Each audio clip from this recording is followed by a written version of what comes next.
Boogie like Benson, I'm a Who Dat. I'm a Who Dat. Long as I'm living, I'm a Who Dat. Lose or winning, I'm a Who Dat. Sports Coma, yeah, this is where we do that. Where we do that, where we do that, where we do that, where we do that, where we do that. Boogie like Benson, I'm a Who Dat. I'm a Who Dat. Sports Coma, this is where we do that. Where we do that. Welcome, welcome, welcome. Somebody please better help. Running this thing like elf. I thank God every day I'm not a felt. Go to YouTube Live with Big Q and the guys. If you ain't ride or die, the bandwagon get flipped. Been marching in, that was way for the ring. I was yelling out your chain for the championship. Bucking on town, duck down. Falcons, pluck, get shut down. Panthers ain't much touchdown. The vision really belong to us now. So much hate on the Saints, you could probably tell. Ever since Bounty Gate hit the NFL, when things seem fishy and you probably smell the crooked referees or Roger Goodell. Probably like this and I'm a Who Dat. Every day I'm living, I'm a Who Dat. Lose or winning, I'm a Who Dat. It's the Sports Coma, this is where we do that. Where we do that, where we do that, where we do that, where we do that, where we do that. Boogie like Benson, I'm a Who Dat. It's the Sports Coma, this is where we do that. You're listening to the Sports Coma with Big Q and the guys on the PRO Media Network.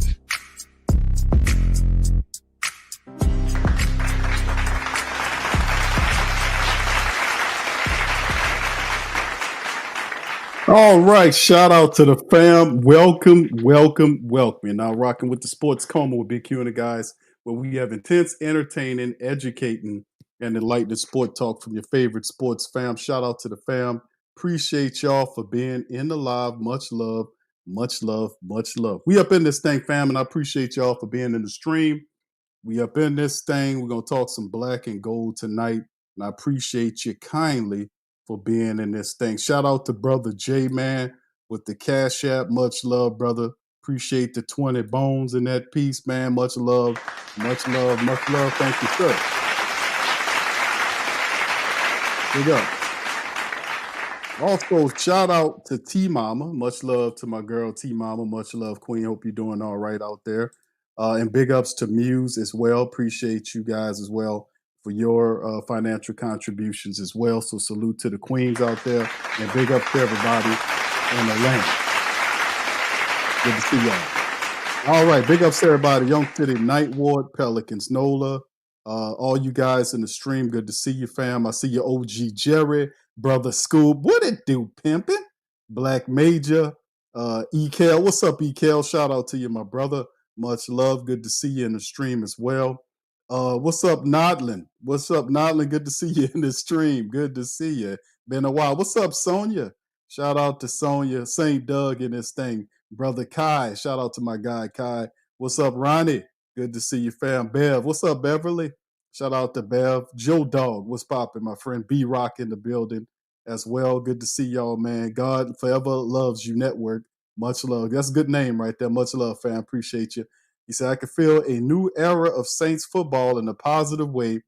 Who that? Yes, indeed, family. Listen, what's up, R-Dog? RDO4 Life. RDO4 Life. Much love, fam. Tamika, what's up, Tamika? Good to see you in the chat, too. Brother Phillip, what's up, fam? 985J in the building. That's 985J. Shout out to you, brother. Thank you for that. Brian, what's happening, Brian? Good to see y'all in the stream as well. Big ups, fam. Appreciate y'all. So anyway, fam, let's just kind of hop right into this thing, man, as we talk about it. You know, a lot of stuff going on in the Who Dat land, and I invite the family members to check out the website, the whothatdaily.com. The link is in the chat below for the fam, not just, you know, sports and all this kind of stuff, but everything now, politics, culture, music, entertainment, the whole bevy, the whothatdaily.com. We've been working on it. It is available and ready to roll, so y'all can check that out at y'all leisure. But anyway, big ups, fam. Tonight's show, or today's show, rather, afternoon show, whatever. We're going to be going over a few things in the Who Dat Nation on this middle of the week stream. Two things. The Saints made some moves, fam. Let's just hop right on into it. They did this thing where they kind of put their punter in the street. And we kind of talked about that, right? We knew that ultimately what the Saints were doing, bringing in all these damn punters, is that the current administration wasn't completely happy with the Saints punting situation. When they brought in the latest punter and brought him in here, Kai Kruger, and had James Burnip, the fantastic undrafted punter from Alabama, brought him in here to compete. It was only a matter of time for Matt Hayball. They don't bring in two other guys to compete with you unless they really are looking like maybe the quarterback position is different. When we talk about specialist position, you'll usually have one guy competing against you. You won't usually have two other guys if you're a punter, unless they're ready to really make a move against you in terms of getting you on up out of the dough.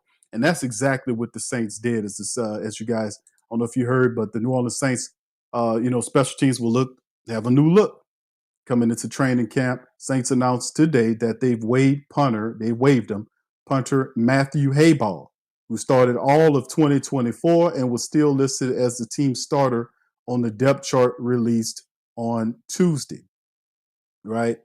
So, in a corresponding move, of course, because, the spots are filled, the Saints are re-adding fourth-string quarterback Hunter Dekkers to the roster. That's right. So we get rid of a punter and bring on an extra quarterback who was here already, right? So Hayball, who was in a three-way competition to return as the New Orleans Saints punter with James Burnip and Kai Kroger, undrafted rookies from Alabama and South Carolina, respectfully. The Saints signed Kroger to join the competition last week, cutting Dekkers to make room for him. Now they're cutting Hayball to make room for Dekkers and bringing him back. So Hayball averaged 44 yards per punt last year, which ranked 30th in the NFL out of 34 qualified punters. His net average was just over 40 yards per punt, which ranked slightly better than 25th. And he led the league with 41 punts downed inside the 20. The Saints hold the first practice in Irvine on Thursday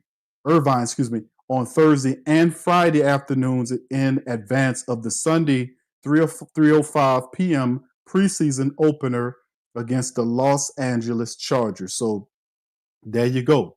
So he got put in the street for the kicker. So it's but this is not, terribly, this ain't something that's really something that's a big surprise, rather. You know what I'm saying, family? We knew that the Saints were ultimately looking to make a move at this position because they added two other guys. We know that the Saints punting situation has been in flux the last, 3 years? Hayball got rid of the other guy, the other Australian guy with all the tattoos on him. He got him out of here.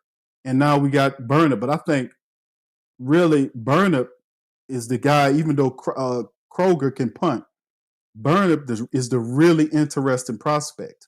And he kind of takes the lead now with Hayball out of town. So it's going to be interesting. Like I said, the specialist unit, now because there's a lot of flux going on with offense. You got Kellen Moore coming in, changing up the offense, adding people here or there that we're looking at. It's a lot of moving parts. You know what I'm saying, family? A lot of moving parts going on right now with the Saints. The defense is moving from a 43 to a 34 defense. So, a lot of moving parts there. And then sometimes the special teams kind of gets lost in the discussion, right? Because we knew that ultimately something was going to happen there. We know Rizzi's going to follow Sean Payton to Denver. And Phil Galliano, who was his assistant last year, took over the unit. And Phil Galliano is a good special teams guy. So he's kind of knowing that, hey, we got to improve here at this punting situation. Blake Grupe has elevated his game. He's kicking phenomenally. But there are other aspects involved. Like the Saints do a pretty decent job of fielding punts, right? Pitting guys back and all this kind of stuff. Keeping guys from returning. They don't do a bad job of keeping people from kick return, punt returns for touchdowns. But it's really on the offensive I want some more production from. Meaning, if you got Burnip, he's pinning them back like he do. His punts, like if you talk about him punting, the hang time on his punts are ridiculous. Like he punts the ball and it stays way up in the damn air. It allowed the coverage units to get to the returner, and he got a fair chance. He did that in the SEC last year. He punted the ball so well directionally, and his hang time on the punts was so phenomenal that they were number one in the SEC in terms of what he was doing. So bringing that here to the Saints and having a guy that's good directionally punting, as well as him having the ability to be able to put hang time underneath the punt, which gives the coverage teams the opportunity to get down there and kind of cover. Sorry, fam. To kind of get down there and cover that up is very interesting to see how the Saints are going to look doing that. So, it's kind of moving and shaking going on. And I talked about changes like into camp. Saints are almost 2 weeks into camp, a few days off the first preseason game.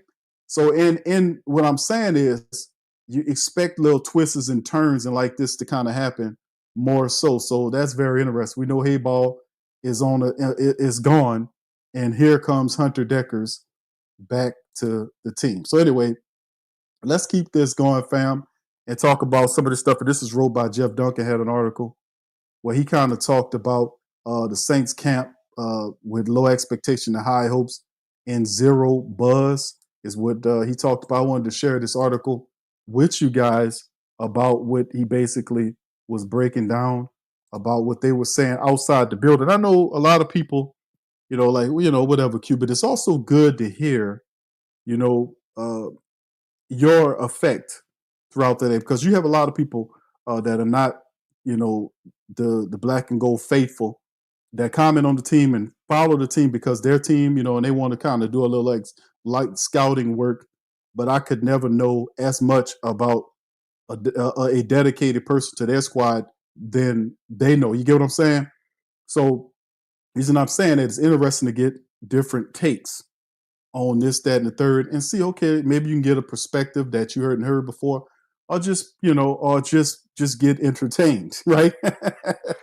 So, let's kind of delve into this thing, right? Let's kind of look into this article right here. Y'all hit the like button for me in the stream. If y'all feeling good, man, about the black and gold season, hit the like button, hit the like button, hit the like button, and then hit the like button some more. All right, and the share button. All right, so let's get going, man. This is a shout out to Jeff Duncan. He put this out, said, Kellen Moore era officially kicked off on Wednesday as the Saints opened training camp at the team's facility in Metairie. And this was one he kind of dropped. Always a day of optimism. Day one was typically light and all this kind of stuff. And then this is what he kind of talked about as we went forward. But maybe some of the fans, he was saying, I say family members, were trying to familiarize themselves with all new faces or simply were content enjoying the cloudy skies and unseasonably temperature weather conditions.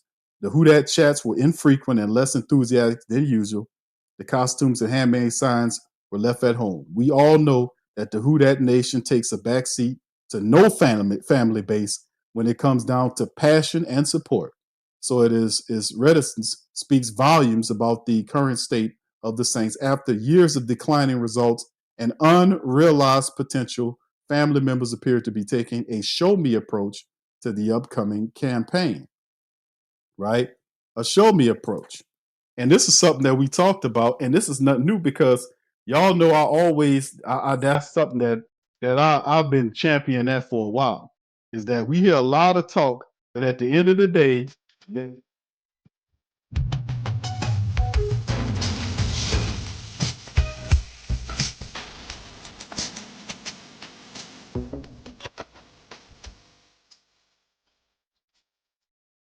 oh yeah, and that's the approach. And speaking of which, shout out to my guy T Dirty.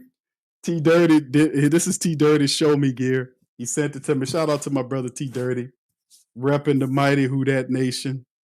Show me, baby. Shout out to T Dirty. All right, but yeah, this is evident, and that's where we get this from. They get it from here. You can save the spin for somebody else because you can't spin somebody that know the truth. You can play around with somebody that don't, but you can't spin the truth, baby. So at times Wednesday, the practice was so quiet you could hear the communication of the walkie-talkies and security personnel on the sidelines, right? This is what he's writing in this article. A muted environment was partly by design. Week one is an installment phase of camp and more clearly wanted players and coaches to focus on the task at hand. So the traditional in-practice soundtrack from the sideline sound system was turned off. So I can't recall the more subdued atmosphere for the opening day this is what he said about opening day. So Elvin said, right now we're just building. This is just a quick quote. But anyway, pundits have picked the Saints to finish last in the NFC South. This is what some of the outside observers are saying, and to miss the playoffs for a fifth consecutive season. ESPN analysts ranked the roster as the least talented in the league. Vegas odd makers have set their over-under win totals at 5.5, tied with the Giants, the Browns, and Titans for the lowest in the league. Now, listen, I know we're not exactly the Kansas City Chiefs or any of these type of folks that have been playing a high degree of football. But I think a lot of the analysts and the detractors who are really paying attention to what really happened with the Saints the last 4 years. A lot of what we've seen from from the Saints was not strictly due to talent on the field. Like I said, and I said this for I don't know how long. If you're a good head coach, you're going to draw the best out of your team. We all know that a team is built from the top down, not from the opposite way. They build the team from the top down, and when you get on the field, it's from the inside out, which means trenches are supreme. Trenches are paramount, meaning strong defense and strong offensive lines, right? If you don't have none of that, you can't run the ball against their defense. You can't stop them from running the ball, right? That's two things to success. You have to run, and you got to stop them from running. It's about taking one thing away and one dimensionalizing them, which makes them easier to read. What we seen last year and the previous years is a lack of leadership from this team, from the head coach position, right? From the head coach position. The head coach was a floundering boob, a moron idiot that destroyed and fractured his team. That guy is no longer here. Thank the Most High for that. What we do have is a young, interesting, innovative coach who is fun to talk to, who is inviting, who is young. Indeed, he's young, but also to have success. This is a smart coach that has to be able to have a good coaching staff around him that could be able to take his game plan and put it in the minds and hearts of his team and let them then go out and be about the business of implementation on the field, right? We didn't have that last year. We didn't have the A word, which is accountability.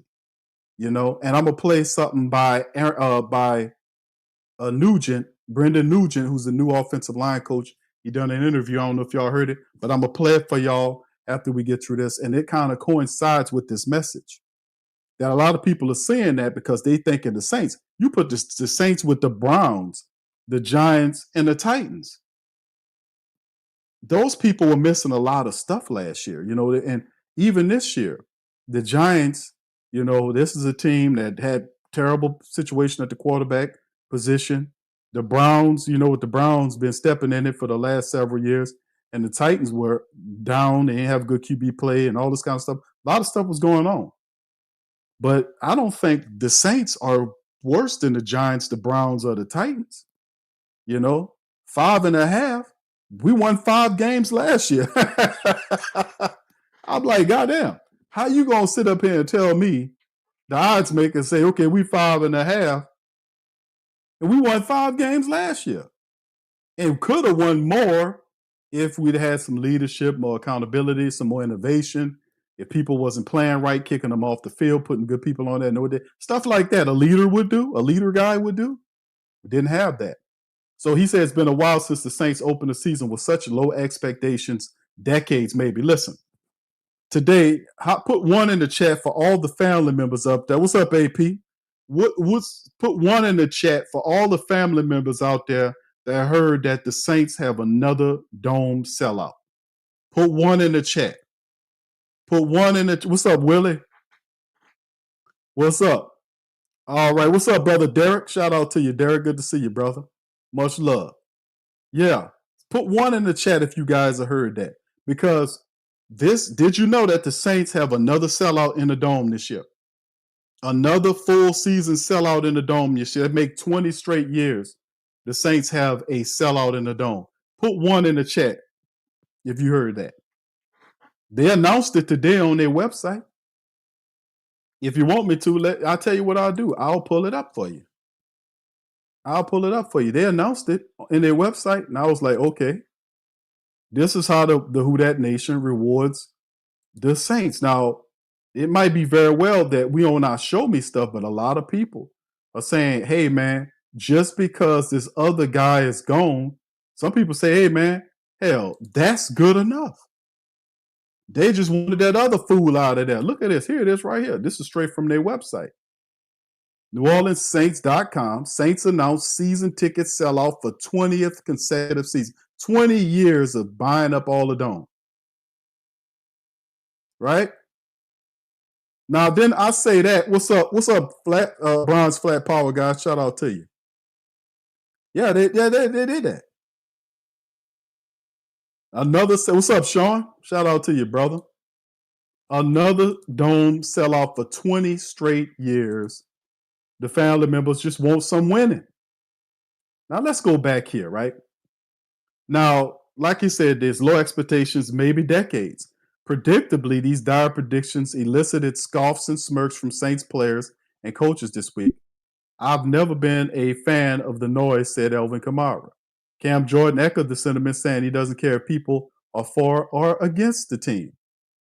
And listen, fam, that's PR. A lot of these guys, unless these guys go home and crawl up under a giant rock with no electricity, last time I checked, all of them got goddamn phones in their hands. All of them are worried about public perception about what the Saints are. They all are. You're not oblivious to the support base and how they feel about the team. You didn't, Cam Jordan, you didn't have to throw in there whether they for or against us. And you can say if they're against us, we don't care. But whoever rocking with us, we rocking with us. But it's a reason people are for and against you. Some people ain't just throwing hate on you. See, instead of just delving in and dissecting it, because some of the people might have valid points on why the Saints have been failing. But when you're a check collector, you don't want to hear that because your game is going to be exposed about what you're doing. We don't care about that. Just like all I care about is the team performing the way it's supposed to and representing us in the correct way. If you're not doing that, you're going to hear from us. That's just the bottom line. We're going to support you. And 20 years of support is enough, right? Because guess who giving you them damn checks? It's Gail get the money from us to give to you, just in case you didn't know that. What's important right now is how we feel about us. The day earlier, Mickey Loomis says, hold on, goddammit. I don't pay attention to preseason predictions. Saying many, and then he says, and they mention it here, saying many of the team's critiques are, he says, quote, unqualified to make such comments. Remember, we talked about that all the time. Which who made Mickey Loomis the goddamn king of the world? You know, where we get these mysterious qualifications from, Mickey? Who's supposed to be qualified to judge the Saints' actions more so than the people that's supporting them with the money? You're going to have people outside that went to school, got their degrees and all this, and journalism, all this kind of stuff, and then you tell that person that they can't have a opinion about how you've been stinking for 4 years? Mickey, please.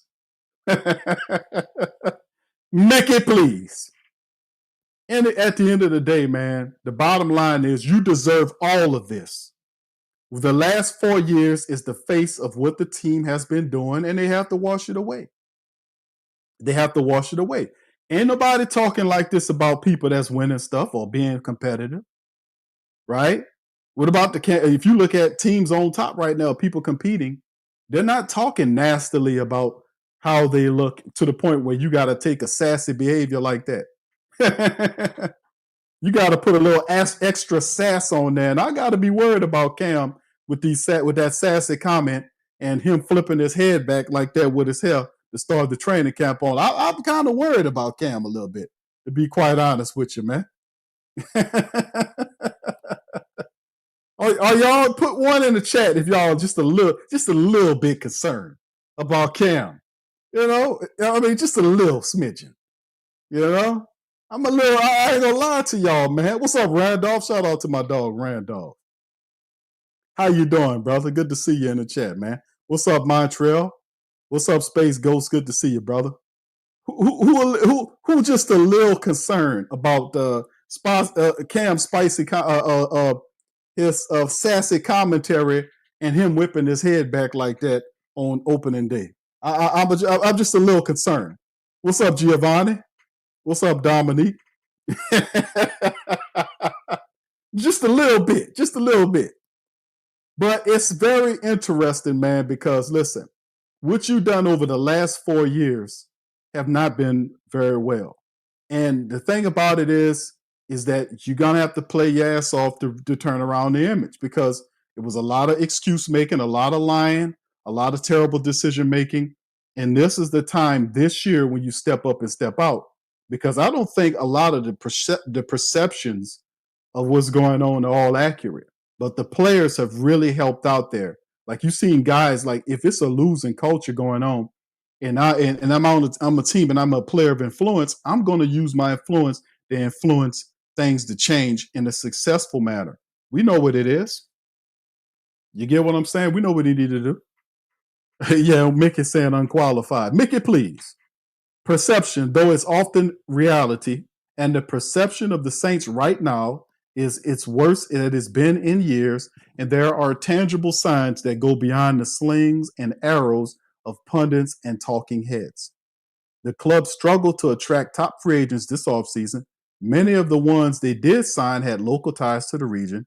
Keenan Allen, a veteran wide receiver who the Saints had courted heavily this offseason. I don't know if they courted him heavily. I know they were rumored to, because they never, to my recollection, what's up, Cap Manny? They never brought Keenan Allen in for a visit. Y'all put it in the chat. Let me know if y'all heard that, because I know they brought in Gabe Davis. I know they did that. They never brought in Keenan Allen, so I can't say they were really serious about Keenan Allen. How are you serious about somebody you never even tried out?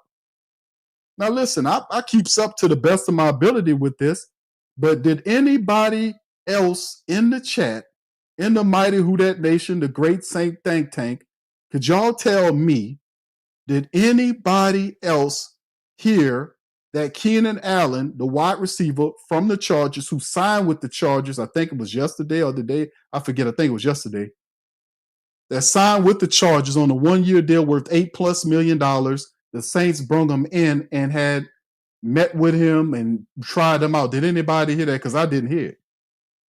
I didn't hear any of that. But he's saying that the Keenan Allen, the veteran wide receiver to the Saints, have courted heavily this offseason. I didn't hear him trying them out. Remains in wait-and-see mode. Actually, he signed with the Chargers. And ditto cornerback Asante Samuel. Now, what I heard about Asante Samuel, the Saints actually brought Asante Samuels in and tried him out. He got a neck issue. And then there was some perception or rumors that he's not totally ready to go, right? And then there's also talk of where he wanted to go. So it's two things. Is he ready to roll, and where does he want to roll? The interesting part about it is, if Asante Samuel was 100% healthy, family, he would have a team right now. You can't tell me that Asante Samuel would not be in somebody's training camp right now. That's where he's supposed to be at, right? What's up, Chantel? Shout out to my girl. Shout out to the Queens, man. Good to see y'all. What's up, Vibin? What's up, Quavadia? Shout out to you, fam. I mean, listen, did anybody hear anything about Keenan Allen? Because I ain't hear a damn thing about Keenan Allen and the Saints hollering at Keenan Allen or whatever. They never tried them out. If you're interested in somebody, you would actually go and meet with them, talk. I didn't hear about them talking to him or trying them out. Hell, wasn't he coming off of injuries too? So I didn't hear anything about that. But anyway, as the article goes, likewise, the sudden retirements of Tyrann Mathieu, Derek Carr, and Dallin Hawker are indicative of a team in flux. Each decision was made autonomously, but collectively they reflect something bigger. If the Saints were division favorites or Super Bowl contenders, you have to think one or two of them would have strapped up their cleats at least another season rather than hanging them up. That's the point. That's the point. You're not leaving a Super Bowl team. You're not leaving. If the Saints were a team that just had was in the playoffs and they looking to build on something to go, yeah, you would double think about that. But in this is a blessing that come along with this. Number one, Dallin Hawker was an undeveloped tight end. You know, he was all right. He was on the depth chart, probably the fourth guy or whatever. So even though he showed some prime, whatever, Derek Carr was just not a good signing. I'm gonna just play it on the high side that he was not a good signing for the black and gold. Let's just keep it all the way funky. Let's just keep it all the way real deal, Holyfield. Derek Carr wasn't to be honest with you, he wasn't a good signing. He just wasn't a good signing. It was 2 years of injuries and ineffective football, inconsistencies, excuse letting, excuse making, finger pointing, just just unmitigated garbage. Word salad, supreme. All this was going on. You know, weird possum looking creatures, mascara. All this was going on. It was just too damn much. It was just too much. Okay, you know. But at the end of the day, the perception is like, man, that's true. But Tyrann Mathieu was a bit of a surprise because we thought the brother was going to stay, but he just said it was time. 12 years is a long time to play football, and the man went out by his own choice and not a decision of it being hurt because he was injured. That says a lot, and a lot of people don't have that ability. Ryan Ramczyk and others, right? That wanted to play 10 years in the league and go out standing up. Some people couldn't do that. Who knows? Maybe the Saints will shock the world and win a division like they did in 2000 and 2006 under Jen Haslett and Sean Payton. Worst to first. How about that? All right, worst to first turnarounds happen every year in NFL. See the 24 Washington Commanders. But more often than not, these things take time, especially with a first-year head coach and an unproven quarterback. Until the Saints prove otherwise, like many of the supporters in the stands Wednesday, will be in show me mode. That's right, baby. Show me mode. That's right. It's good to know it's catching on, fam. You know how long we've been saying show me? Y'all know how long we've been saying show me. We're in show me mode.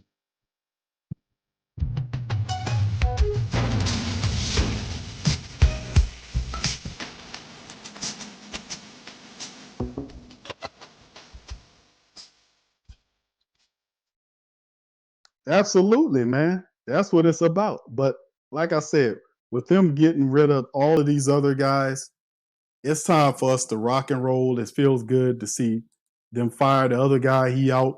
You got new quarterbacks here, new coaches here. And like I said, they're not looking for the Saints. But I do 5 wins. I think the Saints are going to win more than 5 games this year. I dare say they might double that total. That's right. You say, damn, Q10. Yes, because this team, remember, don't get it twisted like the Saints was a team that was just, we didn't have what we needed to do all this kind of stuff. The Saints just were awful in leadership. It just didn't work. The decision makings was slow. It was just trash. And there was low morale. Not all of that has changed. Everybody's feeling the vibe. It's an energy. Guys are excited about playing football. Plus the fact that you got an offensive coordinator as the head coach who had a big part of helping a team win a Super Bowl, who's your head coach. So you got some of that energy riding into New Orleans. And he has the players to work his system. That's the point. He has the players. Now, we figured you might want to get another wide receiver or two, but he's trying to give these other young guys an opportunity to develop, and we'll see what that goes and how that goes. All right, let's move to this article right here, fam. Shout out to y'all. The Saints rookie running back Devin Neal to miss multiple weeks with the injury. Now, of course, we talked about this on the Patreon show last night, that Devin Neal is going to miss time at camp. They say a couple of weeks with a hamstring issue. And usually it probably is going to be, a couple of weeks usually indicates 2 weeks. It might be a little longer than that because you always got to play it really safe when you come down to these hamstring issues because they do linger. Like Jawan Johnson's groin injury that he was able to get back to practice like the next day or something, but he was limited. You have to be able to be careful with that because those, if not treated correctly, could go into the season and be a problem for you. So is hamstring issues.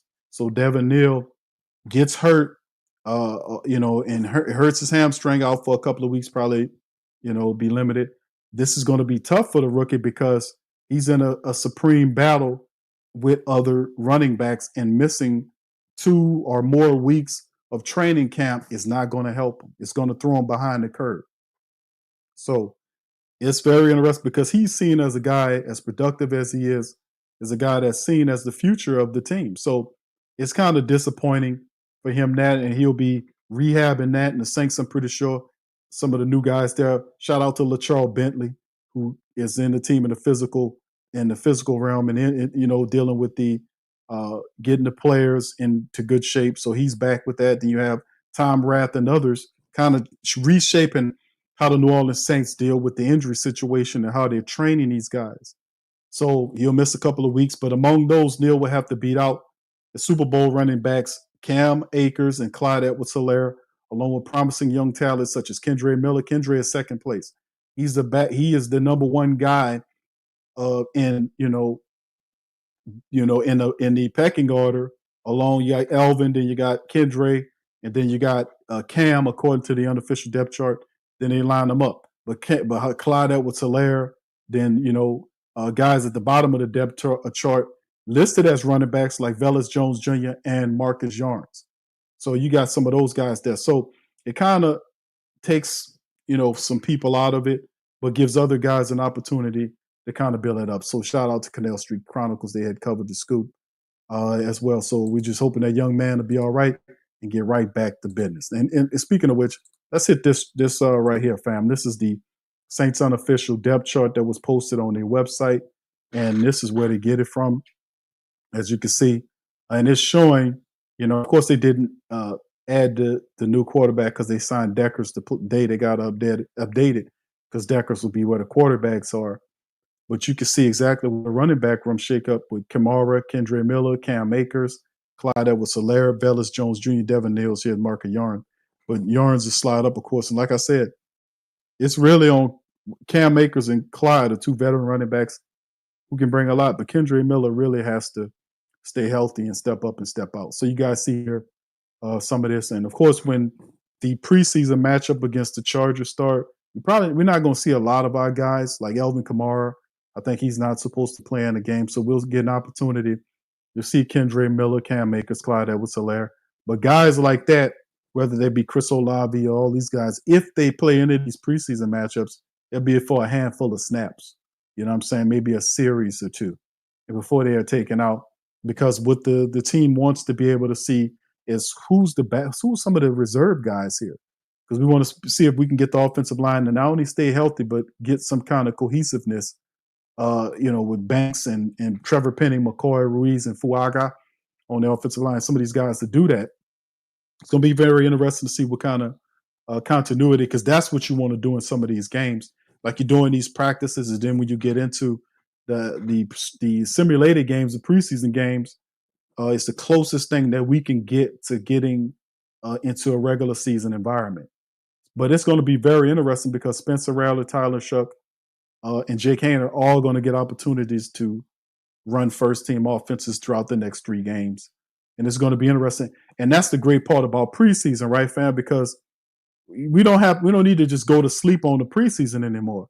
Well, it's preseason anyway, right? Because each game we'll be watching to see what happens. Now, who starts the Chargers game, all that, we'll do the Chargers breakdown on Friday, the preview, or maybe Saturday. But what's interesting is, if you go back and watch or count the reps, shout out to NOLA.com. They did this for us already. And they counted how many times in the practices who ran with the first team, right? And Spencer ran a bunch of times, like maybe 3 times or more than the next guy, which was Tyler Shuck. So it's showing you who's getting first team reps, which is an indication that guy, whoever running the first team, has it close, is running it or doing it better, or has a better understanding out of everybody else. So Spencer Rattler is running this thing, right? And no disrespect, I think Tyler Shuck will eventually, have to, do his thing. But there could be a situation where, and I see this, that Tyler Shuck could possibly end up, if he don't show us something. Now, he showed a few things, right? But Jake Hayner been playing pretty good in practice. You know, believe it or not, Jake Hayner has actually been doing pretty good in practice, right? Jake Hayner has been doing all right. So, is it a situation to you guys that that you think that Tyler Shuck could end up as a third team guy? Could I hear that from you guys? What do you guys think? What do you guys think? Put it in the chat. What's up, Mr. O? What do you got? KT. What's up, KT? Yeah, I got that email, KT, throwing stats about Chase Young. I got you, brother. You're right. Yeah, you right. He ain't never got over 7.5 sacks a year. You're right, bro. All right. Sean says Rattler is the best of the tandem. He plays to win and others play not to lose, just like Carter. Okay, come on, Sean. I hear you. What's up, Poppy 504? Cartel, what's happening, fam? What do you guys think? All right. Hell no, Q Zoolander. I'm saying he outplaying Tyler Shuck right now. Well, maybe not outplaying, but he's playing as well as Tyler's playing. Now, this is just practice, but that's all they can do in terms of coming up. It's the eye test. And then whatever stats you collect on who making the completion, who operating the offense, then you go with that. But based on the fact that Kellen Moore and the offensive brass have given opportunities, more starting opportunities to Spencer Rattler to run the first team is an indication that they like what they're looking at. But is that any surprise? We said that, right? All right. What's up, Millie? All right, Millie 2L. Shout out to you, brother.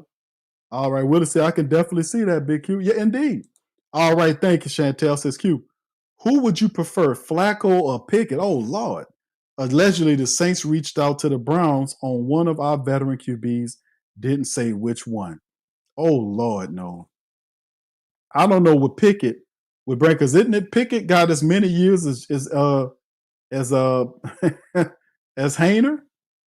I mean, I think the Saints, if it's going to be a quarterback they reach at, it more than likely be an older veteran quarterback, like somebody like a Joe Flacco.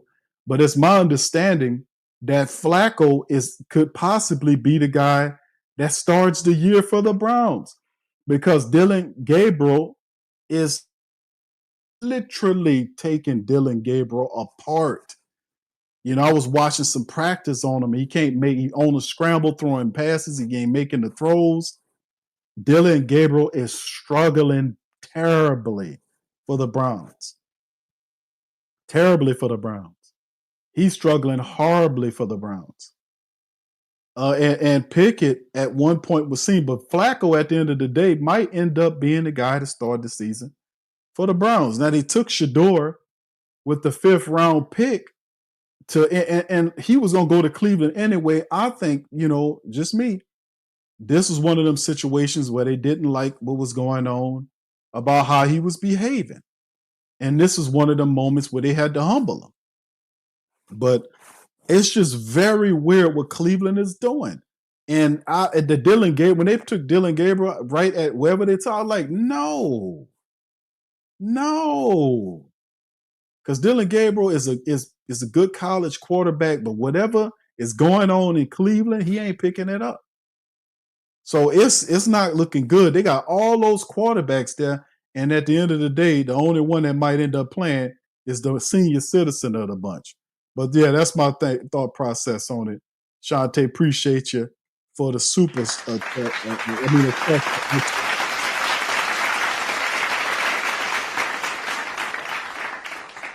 Interesting, man. To be honest with you, I don't know what the Saints think. If that's a rumor or not, I don't know what the Saints are talking about as far as that concerned. Why dibble dabble with Deckers? Why dibble dabble with Deckers? If you're going to look at the veteran quarterback, and bringing them in. And of course, a lot of people were saying, hey, Q, why don't they just go ahead on and trade for Shador Sanders? Because they're not going to do it. The Saints are playing the game that every team in the NFL are playing.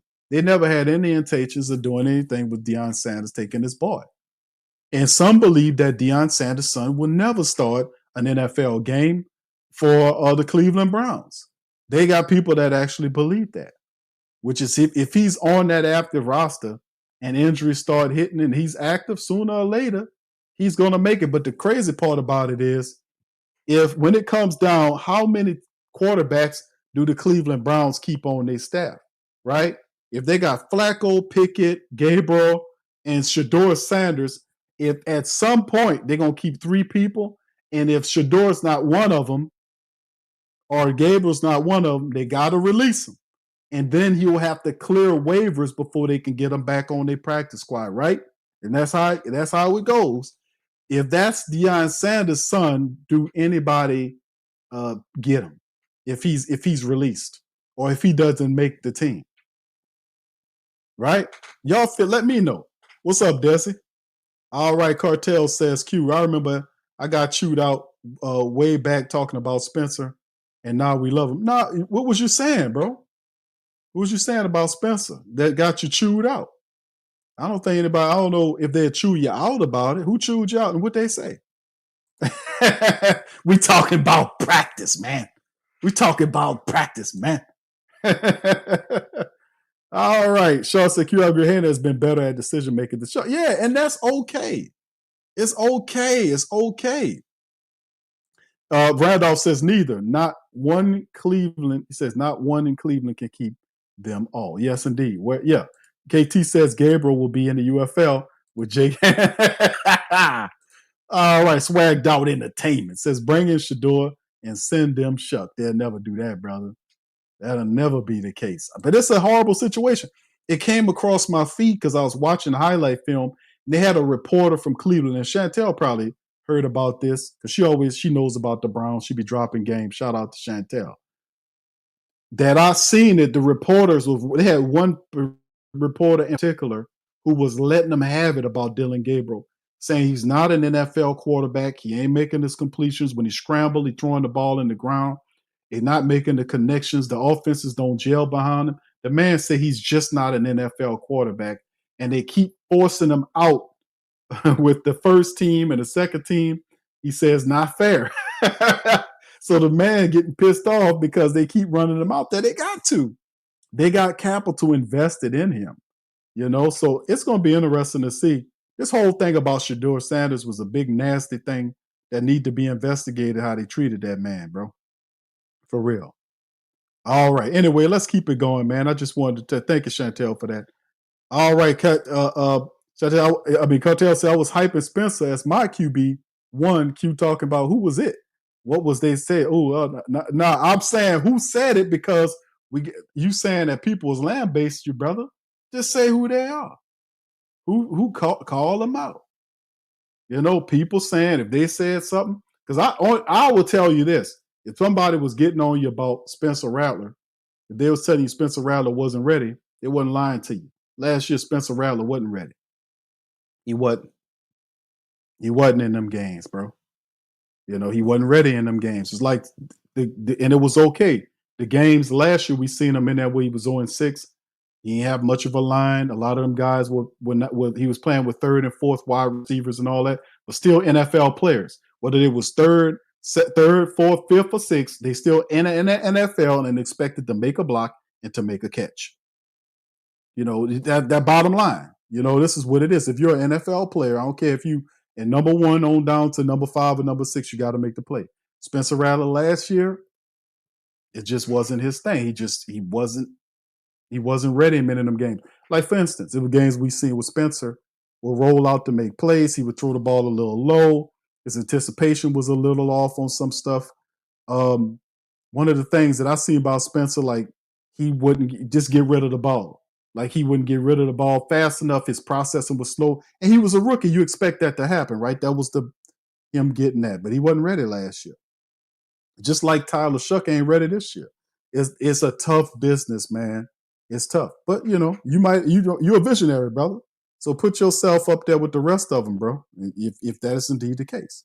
You're a visionary. Total Glock Boy says 2 things I know Shedeur will start for the Browns and Parsons will be a Cowboy. Screw those teams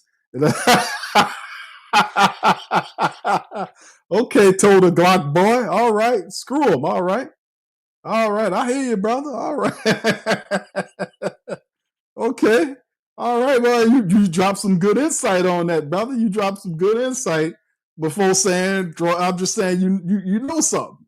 You know what I'm saying? You got some game on those teams. All right. So all right, okay, cool. All right, anyway, let's keep it moving, man. So the Glock boy said screw them other teams. All right, you're right, bro. Let's get back to business. All right, anyway, and this is the unofficial depth chart we talked that they released the other day, and you can see right here, man. Some of this could be a depth chart heading into preseason, the first preseason game of how these games are who going to be starting, right? Well, Chris Olave, we see him there. Brandon Cooks, Rashid Shaheed, our offensive line. You see Juwan Johnson there. Spencer's at the top with Tyler, second, and Jake Hayner. Elvin is the first team, and of course. They look at the backup guys, Bub, Kevin Austin Jr., and Chris Tyree in the pecking order with Chris Olave's position. For Brandon Cook, Cedric Wilson Jr., and Pettis behind him in his pecking order. And then the slot position with Rashid Shaheed is Mason Tipton, Donovan Peoples-Jones, and Moochie Dixon. Tight end Juwan with Jack Stahl at the second. Michael Jacobson climbing the total pole because of injuries. Trayton Welch is there. The Saints just picked up a tight end named Mason Pline. We covered that in the report. With Matavo, you can see him kind of at the back of this thing. So Michael Jacobson stepping up, Pline coming in. I'm going to see what he looks like too. Pline, we covered him in the flash report we did the other day. Basically talked about him as a basketball guy. This guy played 3 years of college basketball, and then he transferred, played 1 year as a football player, tight end position. Was undrafted, found his way into the league. 49ers gave him a spin. And we know if you're a 6'7", 260 guy, you play basketball, you know who that puts you in the mind of. So anytime you have a tight end with those attributes, the Saints are always interested because could this be a situation where we strike on something exciting? But it's far and few in between from this guy and who I'm talking about. But still in all, it's still very intriguing to see what kind of vision perhaps possibly you have with what Coach Moore could have for a Pline or even a Matavo. So these are young tight ends. Now the Saints could very well just stop doing that and literally go pick them up a tight end. They just keep going this undrafted route. This, it's intriguing, man, because we had, the messing around talking to Noah Fant that he signed with Cincinnati for a 1 year deal at what, $8 million something or something, whatever it was, on a 1 year contract. That could have been a nice pickup for the Saints to give a few extra bucks to him to come here because Juwan's dealing with a groin injury. Jack Stahl's a blocking tight end. Michael Jacobson is unproven. So is Trayton Welch. So is Mason Pline. So is Matavo. Taysom Hill and Foster Moreau are on the pup list. So it wouldn't hurt to have an experienced tight end right there. Like I said, I'm like, damn. The Saints, man, they got $20-something million. Fortified the team, the offense. Like, for instance, I like some of the first team guys, but I'm not too crazy about the backups. I'm not crazy about Landon Young being the blind side backup for Kelvin Banks Jr. Not really. I don't really like that. Him and Barry Wesley competing for the backup job. Trevor Penning is in the competition with Dylan Redunce, even though he's playing well. Torricelli Simpkins is also in that left guard position according to the depth chart. You take a look at the backup center position. McCoy meant a lot to the Saints offensive line last year.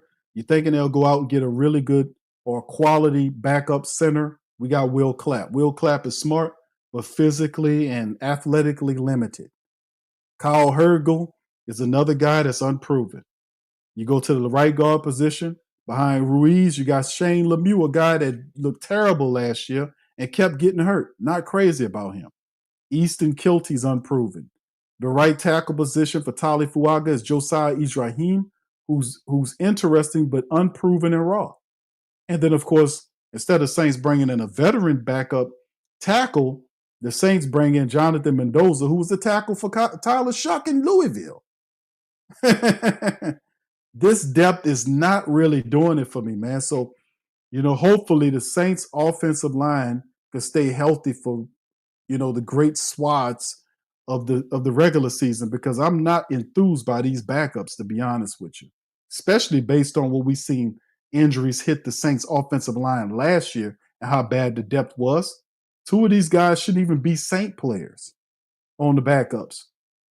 Anyway, this is the defense right here. As you can see, the Saints have it set up right here. They got a 4-2-5 look, lined up with two edge guys, two defensive linemen. So they got Carl Granderson and Chase Young on the edge on one side with Isaiah Foskey and Fadil Diggs. The other edge is Cam with Chris Rumph the second and Jacine Davis.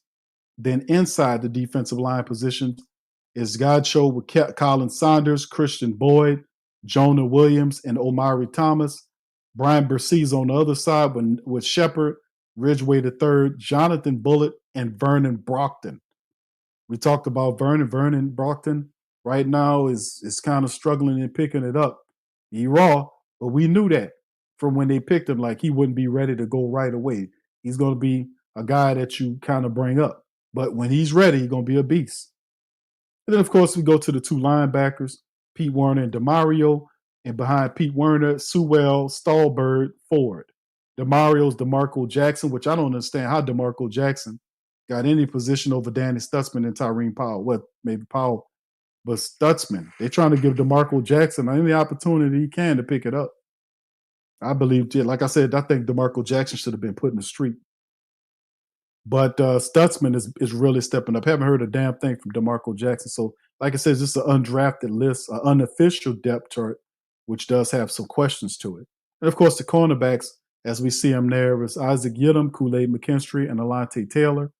And in pecking order with Yiadom, it's Quincy Riley and Dallas Beenum. Kool-Aid McKinstry's side, Rico Payton, Rajon Wright. Alante in the slot with Ugo Amadi and Jaden Price. The safeties are Julian Blackman, Justin Reed, Jordan Howden, and JT Gray is in the pecking order with Blackman. Reed is Burgess, Jonas Sinker, and Elliott Davis. And, of course, special teams, Hayball is cut. So Burnup is the first team punter now, and Kyle Kroger is competing with him for the starting job. Blake Grupe solidified himself as the kicker early on, really kicking well, but still a lot of preseason games. And camp left, things could shift. We'll see. Right now, he's running it. And then Zach Wood, the lone snapper, is in the competition by himself. Nobody's there. The holder is Burnup. Has been doing the holding duties, for a while. So he kind of fits right in there. And then the kick returns. You see the punt return, kick return, Rashid Shaheed and Dante Pettis. If this is the thing with the returners, it'll be interesting to note about the return game is because who is its returner? Now, if we see on the same pecking order that the New Orleans Saints have Rashid Shaheed as the third best wide, 1, 2, 3. He'll be in the top 3 wide receivers for the Saints, which means he's going to be playing some important minutes at the wide receiver position. So you want to limit your usage of him in special teams because of his importance to the offense, right? So who else do you have that you can roll out at the kick return, punt return game? We see Dante Pettis, Velus Jones Jr. is supposed to be in that competition, and others. Now, we talked about the other undrafted guys that also played special teams as well. Like with some of these, I think Chris Tyree was one that played special teams, and wasn't Moochie Dixon did special teams too. So some of these other guys, I know Velus is going to do it. Maybe Marcus Yarns also did special teams. I think it was Chris Tyree, Yarns, I think Dixon. I'm not certain on Dixon, but I know Yarns. I think Yarns did it. Let me know in the chat, KT. I know you know. But that would be the thing I'm looking at because we haven't heard a lot from the returner game. And I've been like, okay, we've been hearing about kick and punting, but we need to figure out the returner, the punt return and kick returner. Pettis did a very decent job with the Saints return unit last year, but Velus Jones Jr., I know for certain he's in there. And we got to keep an eye out on how that's going to end up because that's very important, right? I know KT says a 4-2-5. I know it's listed here. I mean, 2 edges, 2 inside guys, 2 linebackers, and 5 DBs, bro. That's a 4-2-5, my brother. So it could be, that's how they listed. They didn't run a 3-4. But it could be one of them things where you can see the coordinator could be, he has the personnel to see which one works, but this is unofficial. So it's just something to kind of look at and say, what's going on here? It could change, then again, it might not. Just my thoughts. All right. So anyway, fam, let's keep it moving and grooving and all that kind of beautiful stuff. And what next I'm going to play for you guys? Shout out to WWL. They had this here. And basically, one of the reporters interviewed offensive line coach Brendan Nugent, who was here prior. He was here prior when the Saints running attack was kicking tail. Well, he's back and has been tasked with helping to calcify or strengthen the Saints offensive line because the TJ Pagnetti and Nussmeier and Kellen Moore knows that whatever offensive innovation they're going to do, it has to come by way of the offensive line. We got to protect the quarterback, and we got to be able to be dominant in the run to be able to get into the sets needed to be able to stretch the field.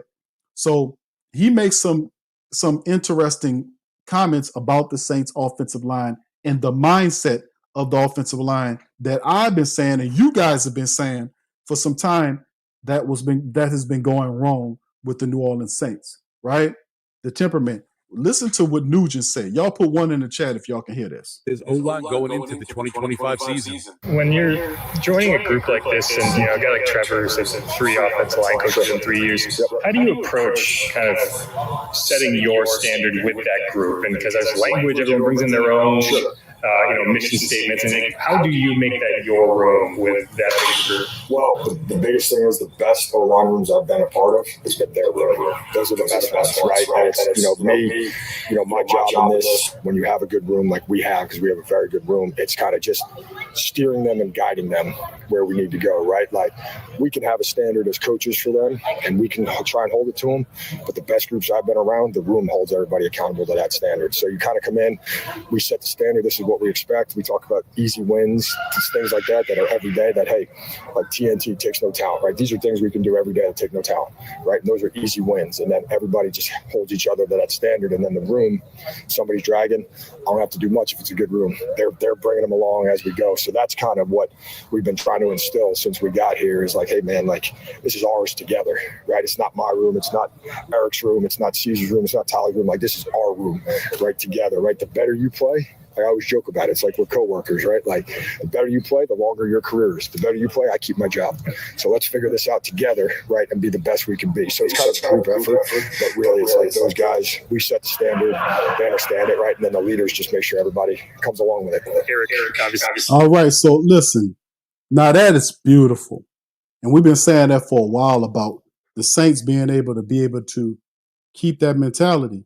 Because the reality is, like we've seen with the Saints offensive line last year, like besides the first 2 games where they just decimated, Carolina and then Dallas, decimated them and then had a pretty respectable performance against Philly, even though we lost McCoy in the first offensive series. The Saints should have won that game against Philadelphia, by the way. We kind of gave that one up, and then after that, everything went to hell in the handbasket.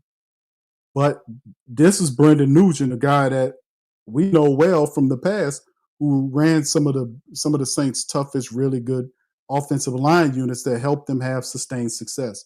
Coach Payton was really big in having solid line play. And you hear the temperament of what Coach Nugent was saying about the accountability. That's something I've been it's just been kind of, redundant in my broadcast to the family. Man, listen, that's big. That's so big, man, to success. You cannot have success or long-term success without accountability. Guys have to, if they make mistakes, they got to pay for the mistakes. There's a counterpart.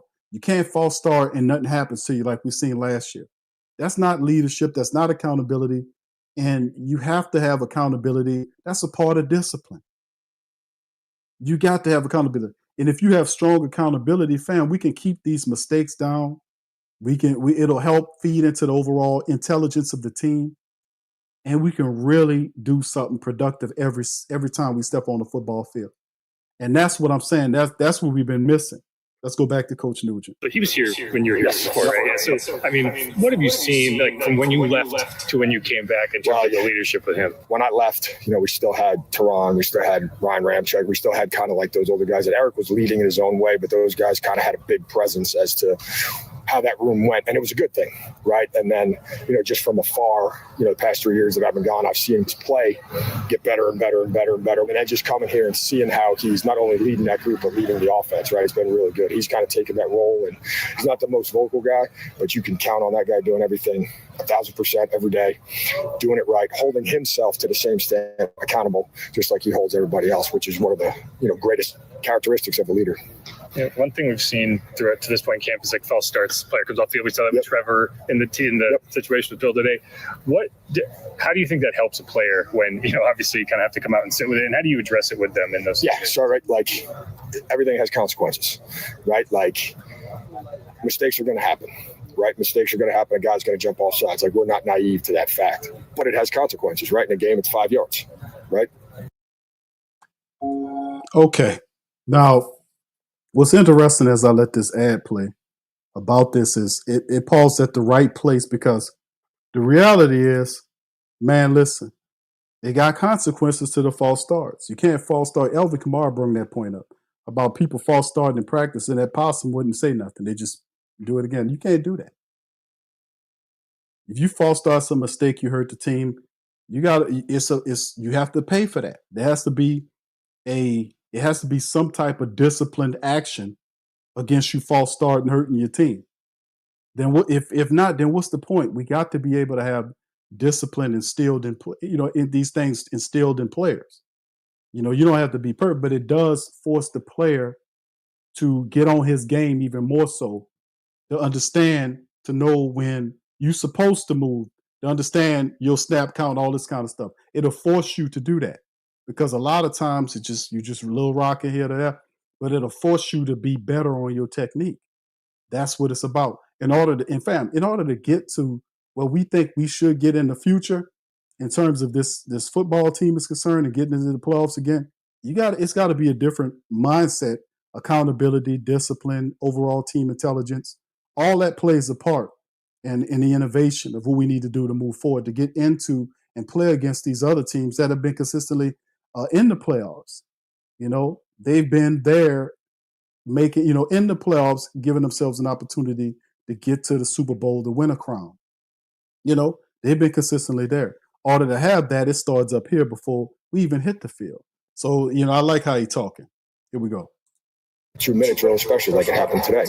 It's like, no, get out, somebody else comes in, right? Like, hey, if we're not holding up to the standard, right, we'll get somebody else in, right, and we'll roll. But there has to be consequences for it, because if you just say, okay, back on the ball, then it just happens over, and it's inevitably becomes a bad habit, and guys don't focus. It's like, no, it's not okay, right? You're out for a play, somebody else is in, right? There's consequences to it, just like it's 5 yards in a game. So just try to instill that, like, no, we don't want to build that habit. We know it's going to happen, but when it does, there's a consequence. Next play, all right, now you're back in, right? But it's like, hey, it kind of puts you, because now not only do you feel like, oh man, you're mad at yourself, but like you feel like you're letting your teammates up, which it should feel like that, right? So it's the consequence of, all right, I'm not going to do that again. So that's what we're trying to build when we do that. So with Trevor, man, come on, man. Come on. I know that sounds simple, fam, but listen. That is something that we simply didn't have last year. That's a round of applause.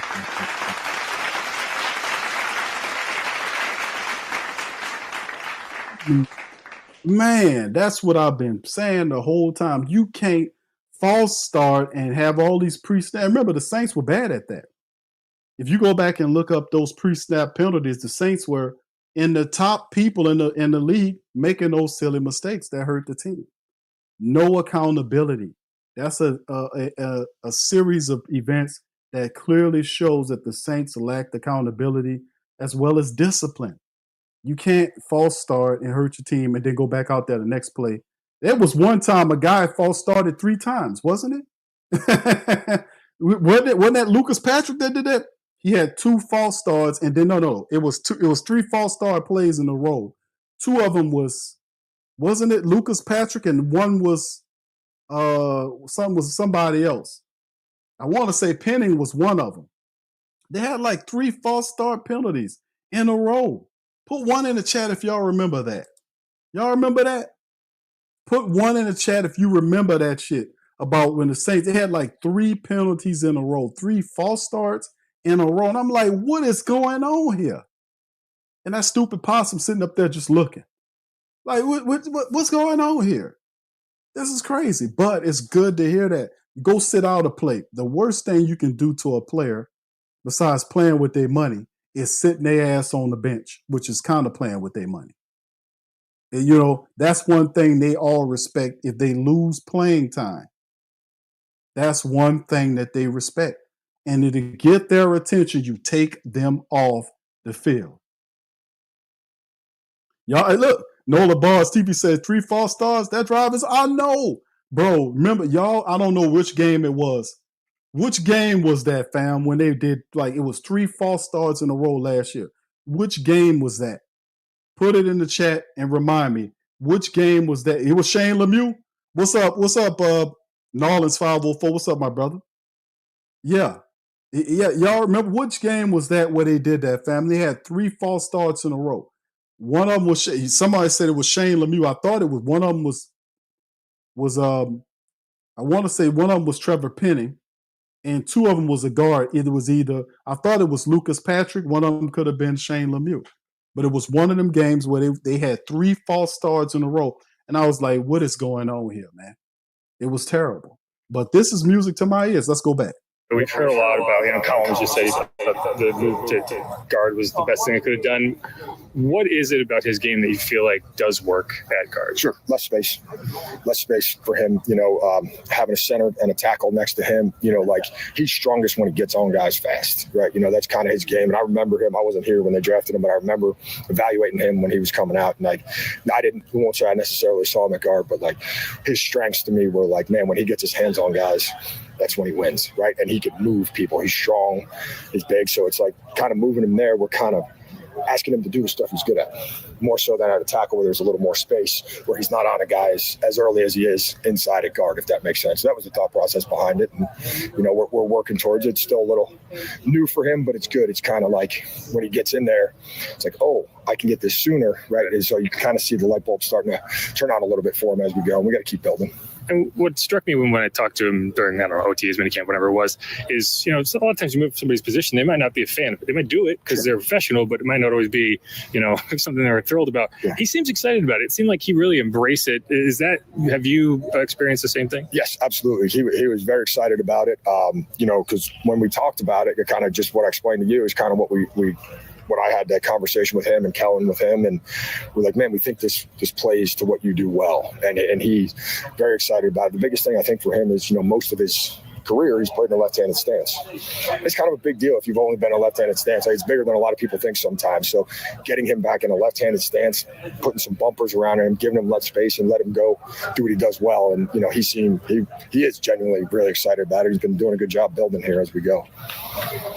Just one more question. Yeah. The RPO game is a much bigger element to Kellen's offense than what we've seen in the past. Sure. Can you just break down, what are some of the challenges for the offensive line in that play? Because I think a lot of people just watch the quarterback and like, oh, he can run or he can pass. But that requires the offensive line to be looking forward and figuring out what's going on behind him, not get too far downfield. There's, without getting too much into the nitty gritty, there's just a little bit different technique that we use up front, because obviously we can't go downfield, right? The refs now, with more and more teams doing it, they're hyper aware to it. So we've kind of adjusted kind of how we coach some things technique-wise when we call those plays. It's still physical. It's still that. It's just a little bit of a mentality of how and when we can get to the second level. We just kind of have a different kind of set of rules, if you will, of when we can come off combinations to the second level when we're running those type plays to make sure we're not downfield. But it's still physical up front. It's still physical on the line of scrimmage because that's all legal.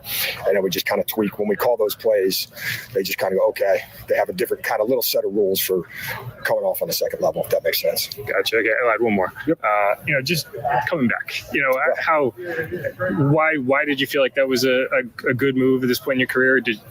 Were you excited to come back? Yeah. What kind of went into that? Very excited to come back. Obviously I was here for 7 years. It's the longest I've been anywhere in the 21, 22 years, whatever it's been in this business. My youngest 2 kids were born here. My family loves it here. I love it here. So that was a big factor and exciting. I know this organization. I know that it's run well. I know all the things. You know, you kind of been other places and you see different things, and it's like coming back to something you know they're going to do everything for you to be successful, all those things. And then probably the biggest thing for me is I believe in Kellen.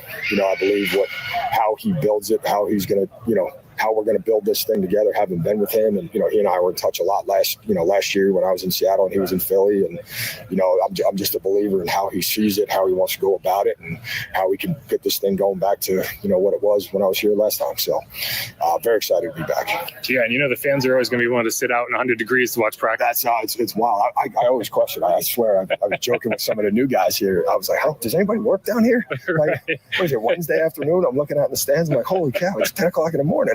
It's awesome. That's why fans for Fanatic. I love it. Right. I appreciate it, man. Absolutely. Thanks. All right. Shout out to WWL, man, with that great interview from Brendan Nugent. As you heard, a series of really great points about the Saints offensive line. One of the greatest things was in terms of what's up, T Dirty. Shout out to my brother T Dirty, man. Yeah, Mad Drummer said I like this guy. What's up, T Rob? What's happening, my brother? Say he sounds very competent. Yes, indeed. Remember, like I said, this is a guy, he served with Coach Payton. When Payton was here early on in his early years, when the offensive line was really good. So for Kellen Moore to go and get Brendan Nugent and bring him back here and then have former Saint people connected, it's just interesting, man, to see how it's all going to look. But, man, listen, like I said, I like how he talks. I think that he can really do something very positive, like just bringing the accountability aspect back. It's just something really big. So I mean, it's gonna be fun watching how all this plays out, man. And like I said, while he was talking, I was doing some research and try to see if I can find out, you know, kind of share with you guys, you know, in terms of the Saints pre-snap penalties per 100 plays, over 1,400 of them for 2024. The Saints ranked, they said, near the bottom in pre-snap penalties, but the pre-snap penalties included a league-leading 13 false starts. Self-inflicted. They had a league-leading 13 false start plays. That self-inflicted wounds were a reoccurring issue for the Saints, with some sources suggesting they were a significant factor in the team's struggles addressing these penalties, particularly the false starts and offensive holding calls in crucial situations will be key for the Saints to improve in 2025. So pre-snap penalties, 37 of them. They said that was tied for the 25th. Pre-snap penalties per 100 plays, over 1,400. It'd be 1,403 according to the pre-snap stats. So it'll be interesting in talking about the 13 false starts, which were a league leading, plus all of the holdings. I ain't even going to look up the holding stats about it, but this is what I'm talking about. And when people talk about, you know, the injuries and all this kind of stuff. No, it's if you have guys that's ready to play and guys that are accountable and guys that know what they're doing, you know, you're going to have a reduction in penalties. You're going to have a reduction in certain things. An undisciplined team makes a boatload of dumb mistakes that get themselves beat. Like there'd be times, family, y'all remember this was times in games last year where the Saints could have won, would have penalties that would help the team. Like it was times where the Saints had people, y'all remember this throughout the season, Saints had people pinned and they were like 3rd and long, and then there would be a dumb pass interference, or there will be something stupid that would happen, which they'll have a penalty or a holding penalty or something like that would give the team new life, their opponent new life, and then they will keep marching. And that was one of that ties into that overall mindset of just being disciplined and playing good football, not making dumb decisions that get you beat, that kind of thing. So, I mean, it's just to share that with y'all, man. But listen, at the end of the day, that's what it is. What's up, Asa? Shout out to you, Asa. Good to see you in the chat, man. Yeah, I know. Yeah, T-Rob said that was a bunch. Yeah, I know. 13 pre-snap penalties, false starts, 13 false starts. Led the NFL last year, just in case we didn't get it. Mad Drummer says Rattler will have a step-up year. I guarantee everybody we won't be the worst team, probably not even a bottom 5. The Saints play defense, run the football. You should see something positive. 504 Coach said, I really like Kellen Moore as a head coach. Dude is smart. He's a great communicator, very approachable. very innovative, and could work. Could definitely work. I mean, he's a guy a lot of people like. He's a guy that his team really respects him, and having the Super Bowl ring last year as an offense, it's also something that get their attention. T-Rob adds the ones I'm specifically thinking about are the Eagles and Commanders. We were winning those games, and they had penalties late in the fourth quarter. That's what I'm saying, bro. The good teams don't beat themselves. That's the biggest thing. When we talk about the accountable aspect, like Coach Nugent was breaking down about these offensive linemen, is the mentality and mindset that has to be instilled in these guys that, hey, listen, many of you guys were here for the last 4 years in this nasty, trifling style of football that we were playing. This is a new day. We gonna expect you guys to earn your paychecks here. Because a lot of them guys, I'm gonna be honest with you, a lot of them guys were stealing money last year. Y'all know it, and I knew it. They were stealing money. I don't come up here and give me a Bible motivation speak, and y'all just got your teeth kicked in. I don't no. No, please don't do that, especially when you need to aim that message at your team. Aim that message at your damn owner. Aim that message at your communication director. Y'all know who I'm talking about. They need to be prayed over. They probably pray over them. Some of them will turn into fire. Soon as you put the holy oil right on the middle of their forehead, they just explode. They just spontaneously combust. All right. Cartel says, I think it's crazy how we look past the quote-unquote sexy names, yet we end up with the hot, modern, highly impactful players for the most part. All right, bro. All right. It's Capman. It says, so Teddy Two Gloves signed with Tampa. Didn't hear about that, bro. Didn't hear about Teddy Two Gloves. I heard he was back in the NFL. I didn't know which team. All right. English says, I like what he's saying, putting players in a position to succeed, not spending all practice cross-training every damn spot. Yeah, you can, and that's a good point in English, because you can't do that with everybody. You can't cross-train everybody. It has to be a particular athlete that you see has the intelligence and athleticism to be able to do that. That's not everybody. These, athletes are not created equally. It's just what it is. What's up, brother Derek? How you doing, bro? Shout out to you, bro. All right. Yeah, it's interesting, man, to say the least. But any questions and comments, man, throw it in the chat. And right quick, fam, as I get ready to close it down, any questions, y'all got to throw it in the chat. What's up, Jamaica? Shout out to my girl, Jamaica, in the building. Bishop One Love. What's up, bro? Say, Q, I'm not getting the notifications late in the... I know, bro. I don't know what's going on with that, bro. I don't know what's going on with that, my friend. I'm sorry that you ain't get the notifications. Brother Derek, shout out to my brother Derek. Says, with McCoy and 4 first-rounders on the O-line, there should be minimal penalties from them this season. LOL. Kelvin Banks Jr. is going to have his growth, but Kelvin Banks Jr., if y'all watch him in practice, the guy has it. He just got to keep going. Shout out to Kellen Moore for just making these guys feel comfortable, right? Drafting a guy and not resituating them to the right tackle position, but say, okay, we're going to draft Kelvin Banks Jr. to play tackle, left tackle, blindside tackle. Then we're going to put Tolly at his natural position that he played in college that made him a first-round pick, right tackle. We're going to take Penning, who we're going to try to see if we can find a spot for him and kick him inside to guard, despite the fact that was kind of a late development because the Saints had signed Dylan Redunce to be that guy, right? So when Kelvin Banks said, well, he ain't going to get that job, just shift him inside, see what he can do. It should be a better transition for him because obviously you heard what Coach Nugent said about Penning and how he feels about this progress. But at the end of the day, like I said, you got to get his technique straight, and Penning's been looking decent. He's 4 years in this thing, trying to get that contract, and it's very interesting. All right. So anyway, let's keep this thing going and moving and grooving. What's up, Thomas? Shout out to you, Thomas. Good to see you, brother. All right, Mad Drummer said we missed out on Keenan. Do you think we should look at getting Cooper since he's out there? Well, I mean, bro, like I said, there was rumors linking the Saints and Keenan Allen, but I didn't hear anything about the Saints.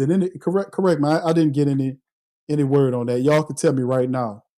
Did y'all hear anything about the Saints actually going to talk to Keenan Allen and trying Keenan Allen out? I didn't hear anything about that. All I heard was rumors about Keenan Allen here and Keenan Allen, but nothing substantive where he was worked out. The Saints had a conversation with him. They called him and came and tell him, come on in here, let me work you out, this kind of stuff. So it was a lot of the rumors linking him. A lot of the Who Dat members was linking him because it made sense. He was a former, he had familiarity with Kellen Moore when Kellen was the offensive coordinator under Coach Staley when he was the coach of the Chargers. So he had familiarity with him then. The Saints had the money to be able to pay the $8 million or whatever it is he got from the Chargers. We definitely could have used Keenan Allen because he would be a really good and is the perfect complement wide receiver to Chris Olave. The Saints could have had him, and they could have had him. They chose not to go and get the man, just like they chose not to get Noah Fant. And don't ask me, I don't know why they did that, bro. It's like, it's crazy because if you look at the Saints offense, and I said this like in the defense gets whatever it wants, right? If the defense want another linebacker or defensive end, they go and get them. There are several players that the Saints signed defensively later in the game that added on to Coach Staley's defense, right? Who were those guys? How about Jonah Williams? They signed Jonah Williams. They signed Jonathan Bullard. He was the last one, the big defensive end. They signed him. They signed Chris Rumph II. You know, they sign these guys. They bring these guys in here, and they bring them on in here on the defensive side. And they just were signing people. You know, when Tyrann Mathieu retired, they ain't say, okay, let's see if Jonas Sanka can step up or anybody else. They said, no, we're going to sign Julian Blackman. You know, so they kept whoever or whatever Coach Staley wants, he gets. Like, he ain't playing around. Like, I need this guy. And they go and sign him. It's not the same on the offense. They don't do the same thing. It's a different mindset and approach on the offensive side as far as the Saints are concerned. It really is.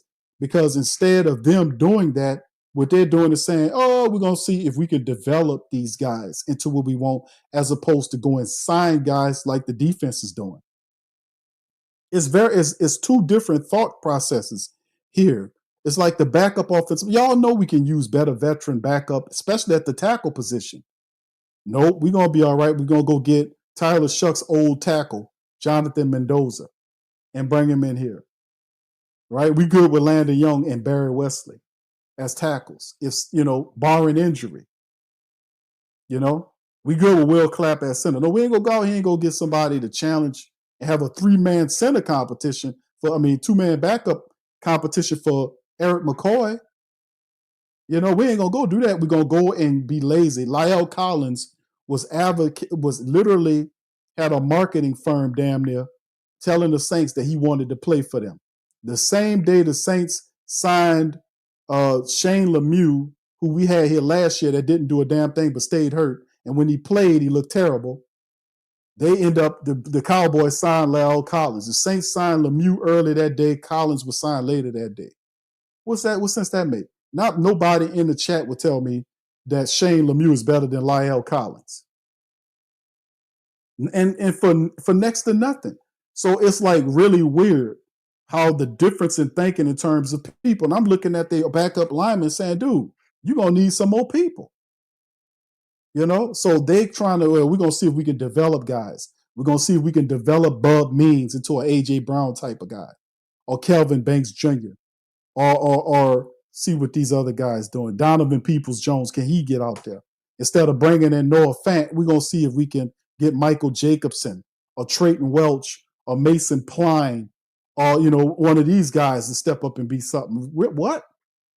But this is what we're dealing with. It's two different mentalities. And by the way, the Saints sitting on over $20 million in cap money. So it don't make no sense, bro. I would say no on the Cooper. The only way I see the Saints looking at another wide receiver, bro, is if injuries start hitting the room, God forbid. But then at the same time, they probably go get another undrafted guy that we don't know nothing about. It's very weird, Mad Drum. I don't get it. All right, Slit Child 17 says, "What is your opinion on our offensive line?" Thanks for the question, bro. I like our offensive line. I think Kelvin Banks Jr. gonna be big for us. Trevor Penning might have found the correct place to be at the left guard position. Coaches love him. He's been looking good. As long as we can keep him fundamentally sound and check him when he start blocking too high, we'll see a test in the Chargers in the preseason game of how Penning looks in these preseason games to see how his technique looks. So that's a big test. McCoy is healthy and he playing really nasty. He been cursing out people in camp. That's what Tyler Shuck said in the interview. He got on them. So this is an angry McCoy that I haven't seen before. I haven't known McCoy, always been a laid back guy, all this kind of stuff. But this McCoy is cussing at people in camp, and I love it. That's what he's supposed to be doing when they ain't doing what they're supposed to do. Cesar Ruiz needs to elevate his play. I think Coach Nugent can help him with that. Tali Fuaga is a stud on the other side. So I like our line. I think they can improve and get better. I think Coach Nugent was do it. My problem is, bro, I don't like some of these backups. I think Dylan Redunce is cool. Will Clapp could you see Will Clapp if something happened? If something happened to Will Clapp, not to Will Clapp, I'm sorry, to Eric McCoy, God forbid, and Will Clapp steps in, how do y'all feel about that? Could Will Clapp get in there and play 4 or 5 games or 8 games for McCoy if he hurt? He said, well, Q, why is that? Because McCoy, over the last 3+ years, how many games did he miss, fam? How many games? Remember I covered that on the show? Put in the chat how many games he missed. If somebody remember, put it in the chat. How many games did McCoy miss over the last 3 to 4 years? We ain't talking about, and I've been saying this for a while about Eric McCoy, like the importance of having McCoy, but McCoy, we should have drafted somebody or signed a veteran center that can come in and play a handful of games if something was to happen. Because over the last 4 or 5 years, McCoy has missed a lot of games, and people are not quite aware of it. I covered this on the pre. How many games do y'all remember what we talked about on stream? It was a bunch of games, fam, that McCoy has missed over the last 3 to 4 years. A bunch of games. So in the end, you will want to be able to, I don't know if it's 12 to 14 games, bro. I think it was a little more than that. What's up, Tasha? I think it was a little more than that. But still in all, over the last 3 years, he'd been missing a lot of games. So we got to be able to have a proven backup who can back him up, because he's been getting hurt a lot. He could be breaking down. It's a tough league. You know, this happens. McCoy been in the league for a while. Injuries start hitting you. And then, next thing you know, you're missing out games. You got to be having somebody that can back him up that's credible. We could do better at the backup center position. I'm not for Shane Lemieux. I think Shane Lemieux is a lazy pickup by the Saints. Easton Kilty and all these other guys, Torricelli Simpkins, Kyle Hergel, these guys are unproven. Mendoza, Josiah Raheem, they look interesting, but they're unproven. So perhaps the mentality is he's trying to find guys that he can cultivate into something of worth. But the offensive line, I'm good with the starters. The backups is where I have a problem. Thank you, bro. Appreciate the question, bro. Cartel says, Q, who do you like to see in the slot wide receiver and DB for us this year? Slot man to me should be, because I guess, I don't know if I want to put Brandon Cooks in the slot. And Rashid Shaheed would probably be the guy they place there in the slot, even though I've seen them people at times put Cooks in the slot and make plays. But, like I said, this is not exactly how I want my wide receiver room to look. I would want it to have, a Keenan Allen type to go along with Chris Olave and have Rashid Shaheed in the slot where he belongs, right?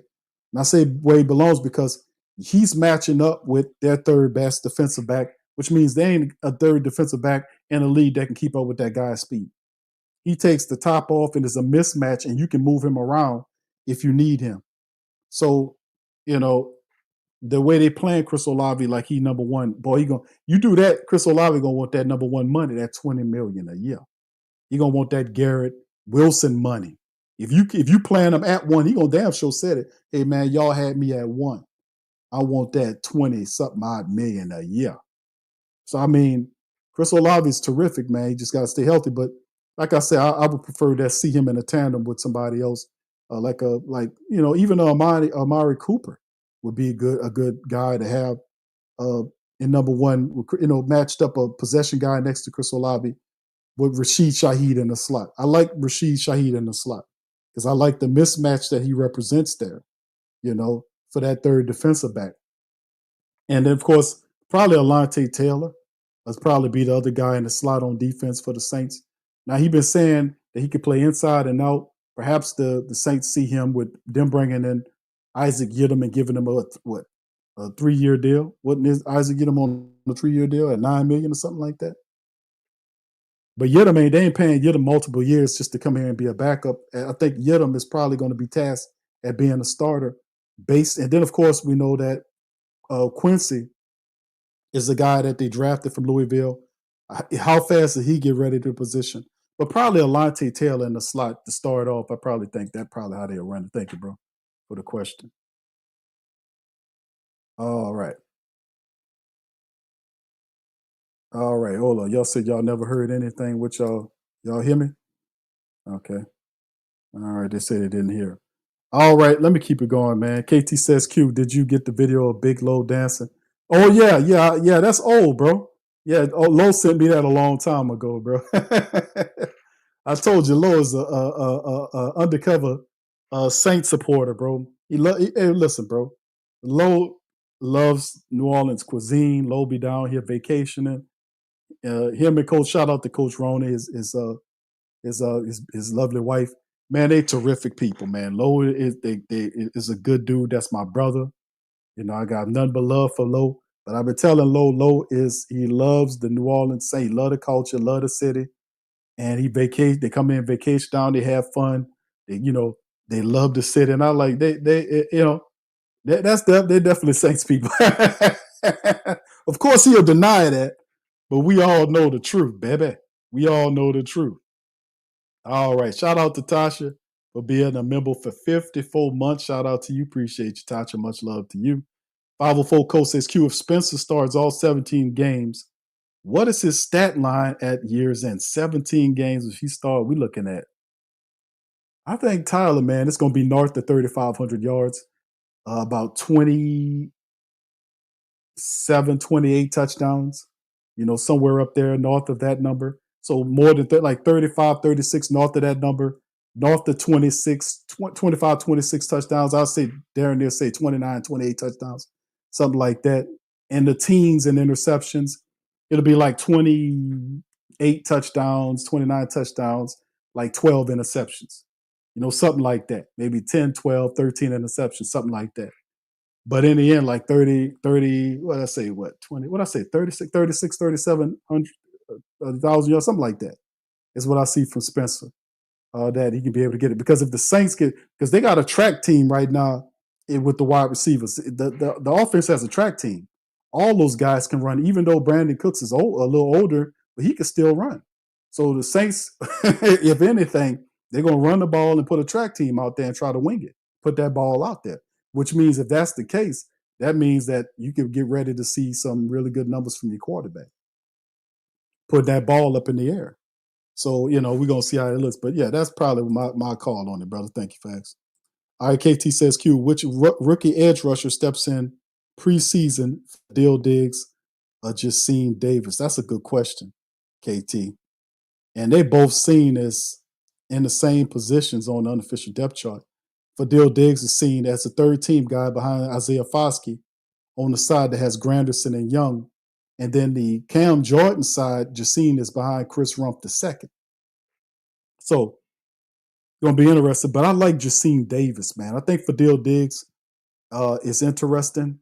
But it's something about Jacine Davis, man. Jacine Davis, if y'all watch how he played, a dude is undrafted guy, but he's one of these undrafted players.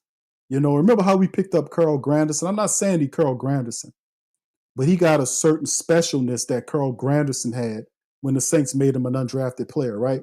And you can see some of these guys. You can see some of them, developing and moving. Like you can see it. Like you seen that Nephi Sewell was going to be a good guy. Rico Payton and guys like that, they're going to be good players for you. You can see some of them. Jacine Davis is one of those type of players, man, that I like. I think he's going to be special for the Saints if they hold on to him, that is. Dude can play. All right, Mad Drummer say what's going on with Vernon Brockton. Nothing, bro. Vernon Brockton is learning the game, bro. He learning the game. Nothing to talk about with Vernon Brockton. They say you need a lot of work. But he was. We knew Vernon Brockton was raw coming out of college. They drafted him high. A lot of people saying he would have been there the next draft, but Bo Davis's influence say, okay, take Vernon Brockton, and eventually they'll develop Vernon Brockton this season. And when Cam them and all these other guys leave, that's on 1-year deals. You can see Vernon Brockton move up and get more time because a lot of the guys they got on the team with Cam Jordan, Jonathan Bullitt, and some of these veteran guys, Jonah Williams, those are 1-year contracts. Some of these guys on 1-year deals.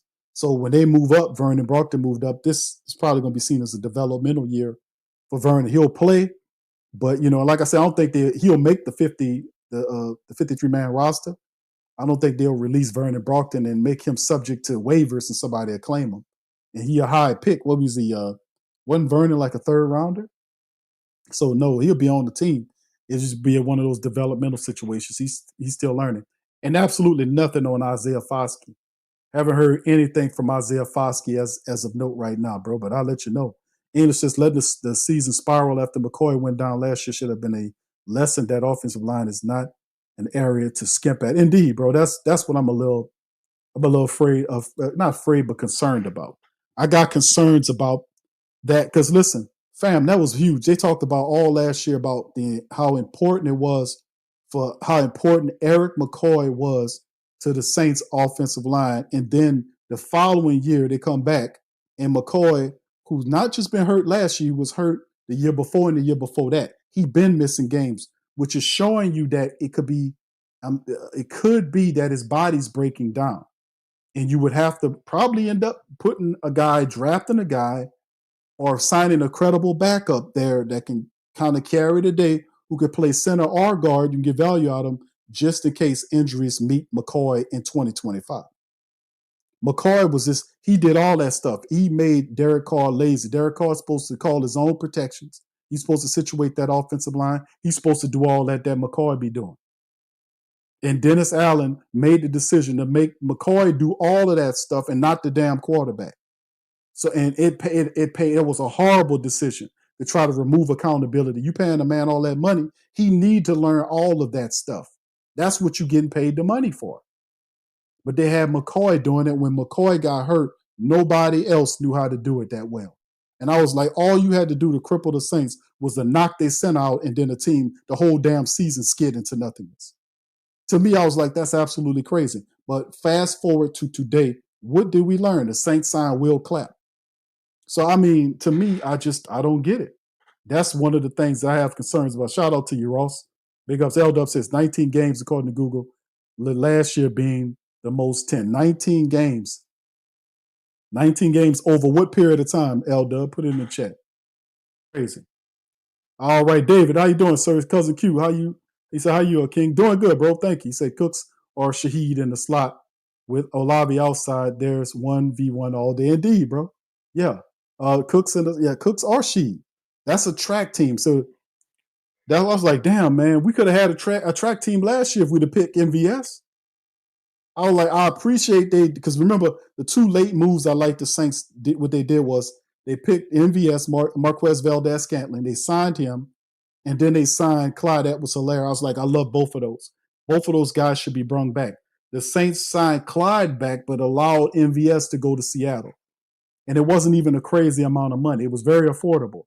But, I was like, damn, you put MVS with Chris Olave and Rashid Shaheed, you don't surrender speed because MVS is very fast. And he has the size. He's 6'3", 6'4". Plus, he was from Mandeville. So you bring him here, re-up with him, have Chris Olave and Rashid Shaheed, put them back out there. Bro, we good to go. But they let him go to Seattle. Then they bring in a diminutive, no disrespect to Brandon Cooks, and they created a track team. So speed kills. So maybe that's what the Saints are looking at, fam. All right, Steve Bill says 35 games the last 3 years. Really, Steel Bill? Steel Bill said 35 games the last 3 years is what McCoy missed. See, I thought it was fam. I dialed it back. See, I usually do that. That's one of the things I do because if the number's really bad, I dialed it back. It was like 20, upper 20s. that I remember. Steel Bill says like it's 35 games over 3 years. I remember it was upper 20. So Steel Bill probably right as rainwater here. McCoy missed them many games over 3 years. A lot of people did not know that. They just was focusing on last year. And so he just missed 8 games, Q. It's okay. You'll be all right. I'm saying, fam, no, it's not.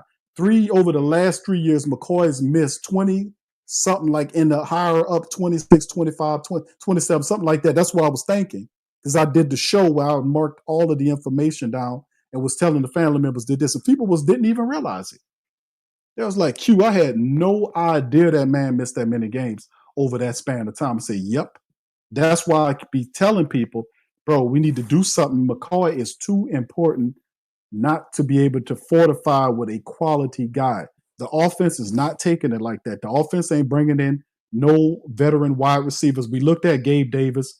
He went, whatever. They decided to keep whatever they was doing. So it's like the defense gets the veterans they want. The offense says we'll develop them.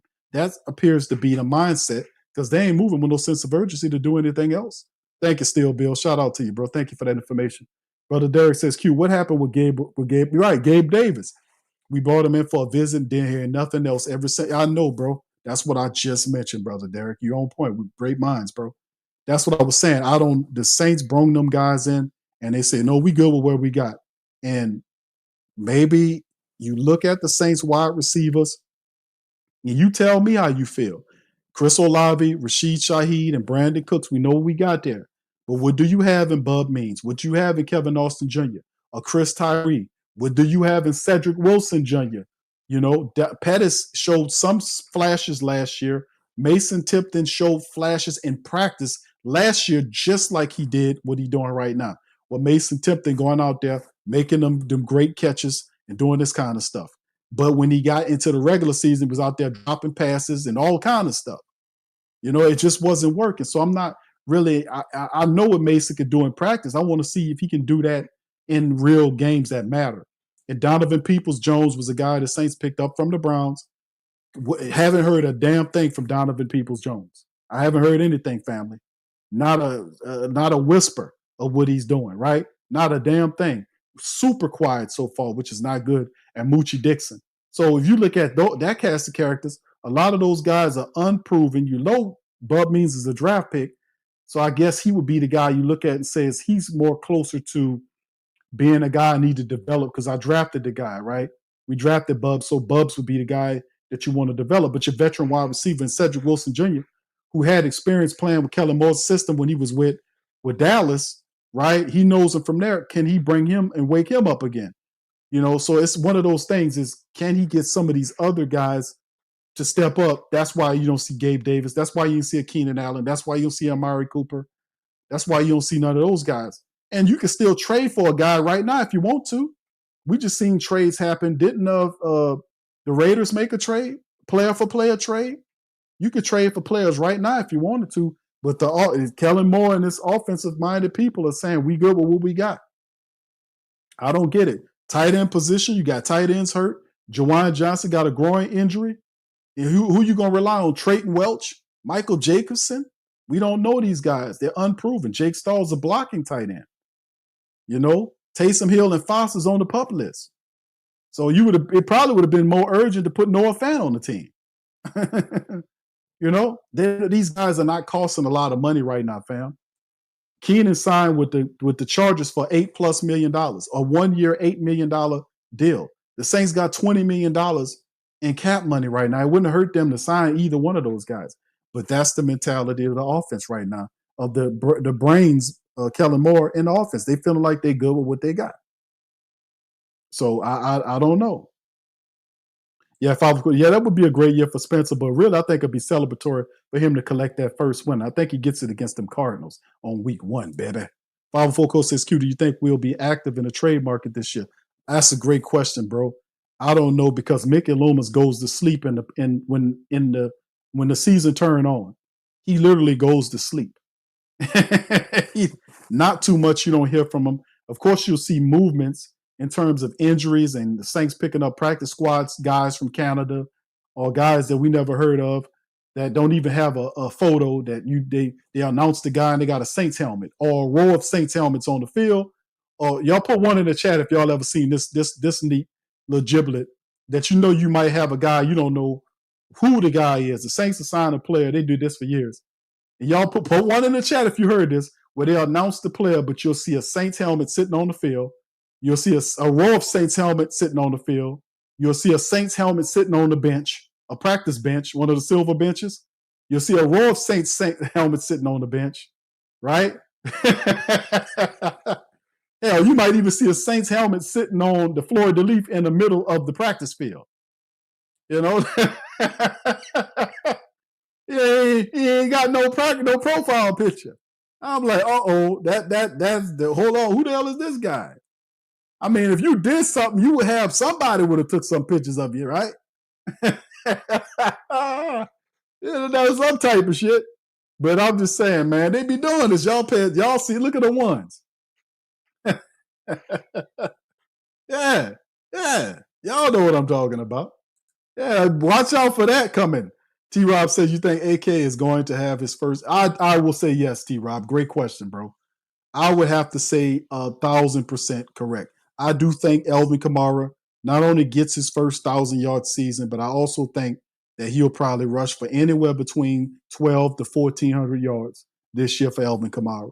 If he stays healthy, and I say AK-41 will get that 1,000 yards. Plus, I think he can get anywhere between 12 to 14. And people say, Q, I don't know. But the reality is, fam, if you give him an offensive line similar to what you've seen, you look at his counterpart like Christian McCaffrey. Christian McCaffrey rushed for 1,000 yards several times throughout his illustrious career, right? There's always been a comparison between Kamara and Christian for obvious reasons. They're similar run style. The guys are phenomenal. They're game changers. They're playmakers. And for many cases, the offense was built around these guys, or they take up a significant amount of production from the offense. Like it was one time where Elvin represented 65+% of the Saints offense. You see what I'm saying? Christian McCaffrey's percentage is higher than that. The 49ers don't win when they were good. They don't win without Christian McCaffrey's strong production, without him catching and running the ball and situating the offense. If the Saints have an offensive line that calcified and those guys block like they're supposed to and clear out lanes, and Elvin's running back there, man, Alvin Kamara can do everything Christian McCaffrey can do. The only thing that stopped them last year is the ineffective offensive line who didn't know how to block, didn't have the power to push guys on out the way and handle the business. We know that this is the year that Elvin should have a blockbuster year because of the fact that you're going to have a young signal caller back there. And you're not going to put the full offense on the shoulders of this young signal caller. You're not going to do that. You're going to lean on your most trusted and valuable player, AK-41. We talking offense. So if that's the case, you lean on him, Alvin Kamara won't let you down. He don't fumble that. He fumble, but he rarely fumbles. He don't fumble that much. But when you get him rhythmed out, he still can turn it on. Now, I know he turns 30 and all this kind of stuff, but Alvin Kamara is still a very good running back. The Saints could turn him loose. This could be a big year for Alvin Kamara. I think he gets that 1,000 and plus some, bro. Yeah. And if he does that, you best believe the Saints going to be going to that playoffs. You better believe that. All right, 504 Coast family, let's keep asking Q questions.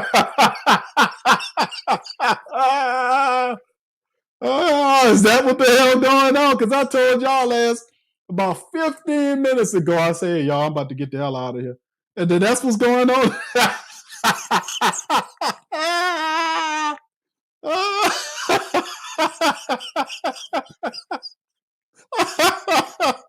I was like, hold on, all of a sudden, questions start like, what's going on?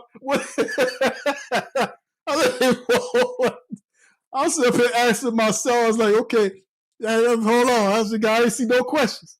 I said, okay, family, y'all got a few questions, throw them in the chat. And then, I know a shitload of questions. Okay. All right. Okay. That's what's going on. All right. Okay. All right. I see. I see what y'all doing. Okay. All right. All right, man. Shout out to you. Oh, man. That's too funny, man. All right. Anyway, shout out to y'all, man. Oh, man. All right, AT4 says McCoy only missed 15 games of last year, 11 last year. He said only missed 15 games of the last year. He said 11. McCoy missed 8 games last year, didn't he? He said 11 games altogether. I think you might have to check that, my friend. All right. KT says, Q, does AK cross the 100 touchdown mark? That'll be a good one. I don't know about that, KT. I don't think he gets, I don't know, 14 rushing, 100 touchdown mark. Is that rushing or are you talking about overall? Is it, you talking about, clarify that, KT. You talking about overall for 100? Is that passing or rushing? Which one is it? Probably rushing. All right. T-Rob says, I think he'll get 2. Oh, wow. Yeah, he is. You're right. With a good offensive line, he could do that. He can do anything that Christian McCaffrey can do. If you give him the same offensive line that Christian McCaffrey had when he was with over there with the Niners, Alvin Kamara can do every bit of what Christian McCaffrey can do. You know, he can do every bit of that. I really do. I really do know that to be a fact. All right. Yeah. Badger said, man, we need this. Yeah, that's right, bro. Oh, that's what the hell y'all doing. That's okay. All right. That's what y'all doing. All right. Y'all caught. That's right. Tasha said, damn, y'all caught on. All right. Yeah, you see all that? Okay, damn. All right, but see, that's what you said. The family members control the show. The family members control the show. So the family members ask the question. So I got to answer the question. I ain't going to leave y'all high. I ain't going to leave y'all high and dry. Okay, all right. All right, shout out to you. What's up, Brent? Shout out to you, bro. Says Q. Over and under, we get Peyton next year. Come on, bro. Oh, man. Peyton. We get Peyton.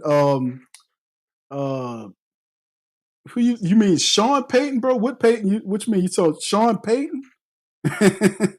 which Peyton you talking about, bro?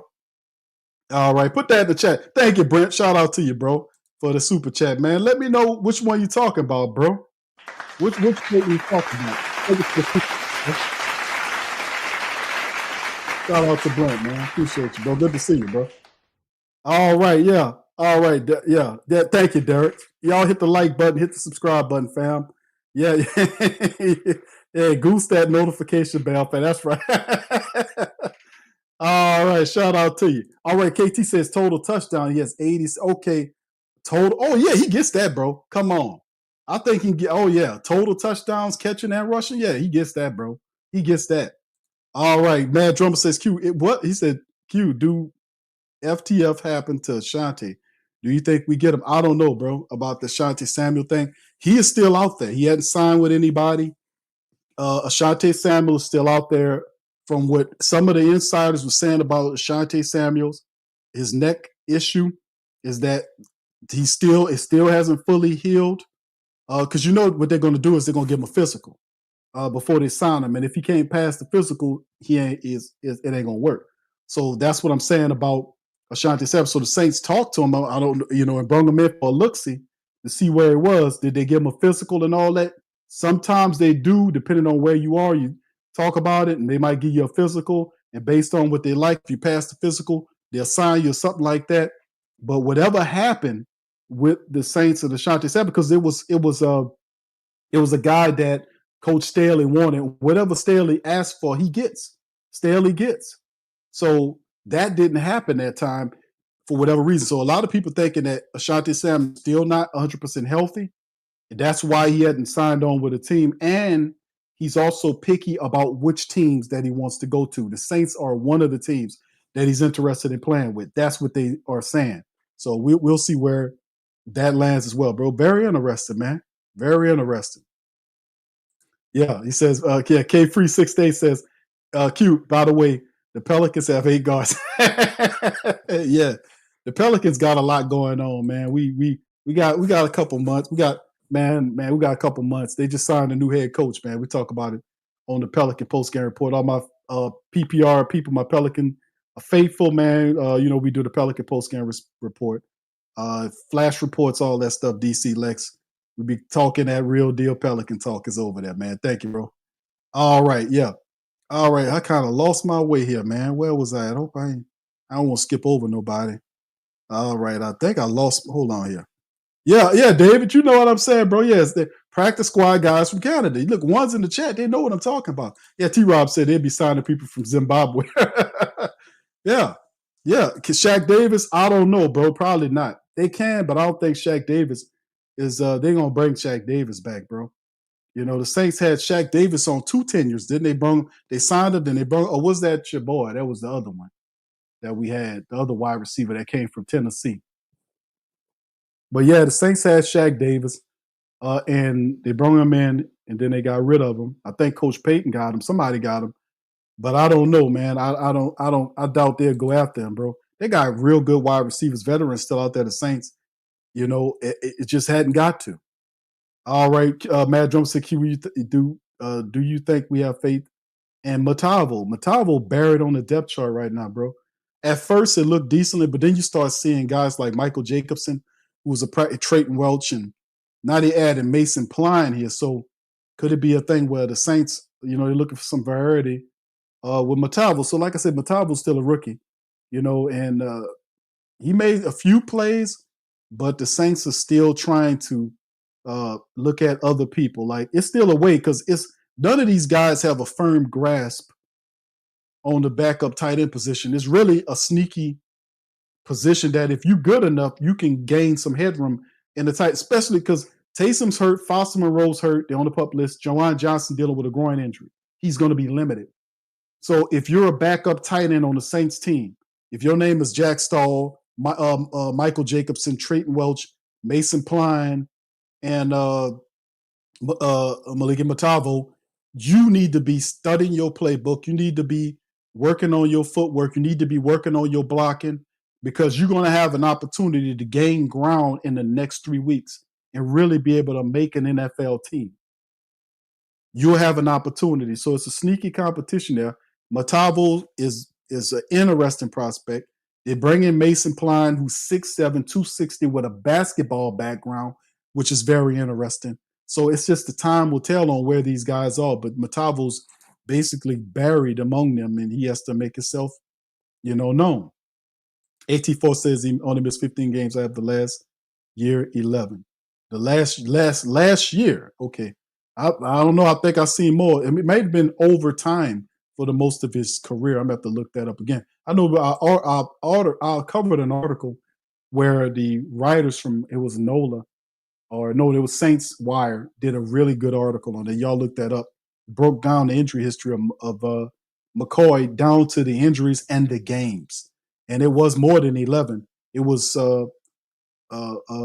still Bill said it was 30-something. I remember was up in the 20s over the last 3 or 4 seasons. So regardless of the case, that ain't good to miss that many games if you're the star center and the team struggles horribly if you're not there.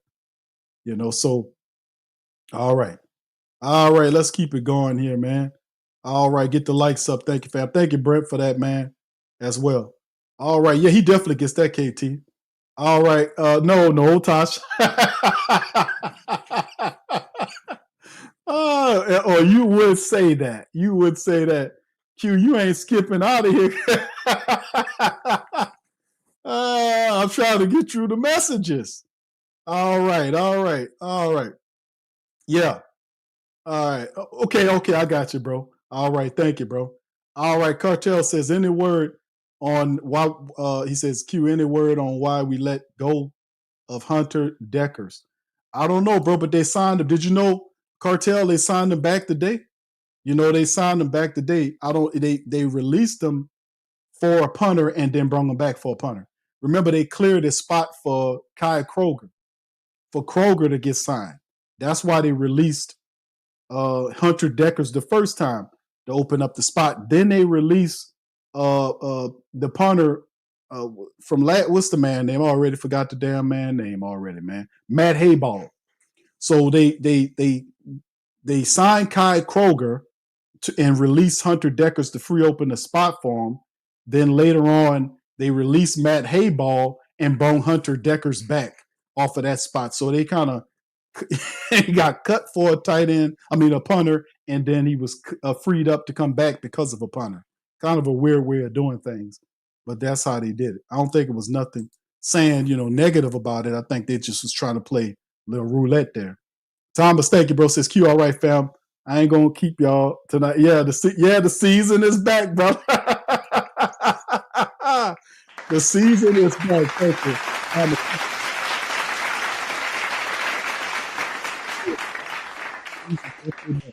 All right. Brent says I meant Manning. Oh, you talking about Arch Manning? Arch Manning? You talking about Arch Manning? Do we draft his son? Is that what you're saying, Brent?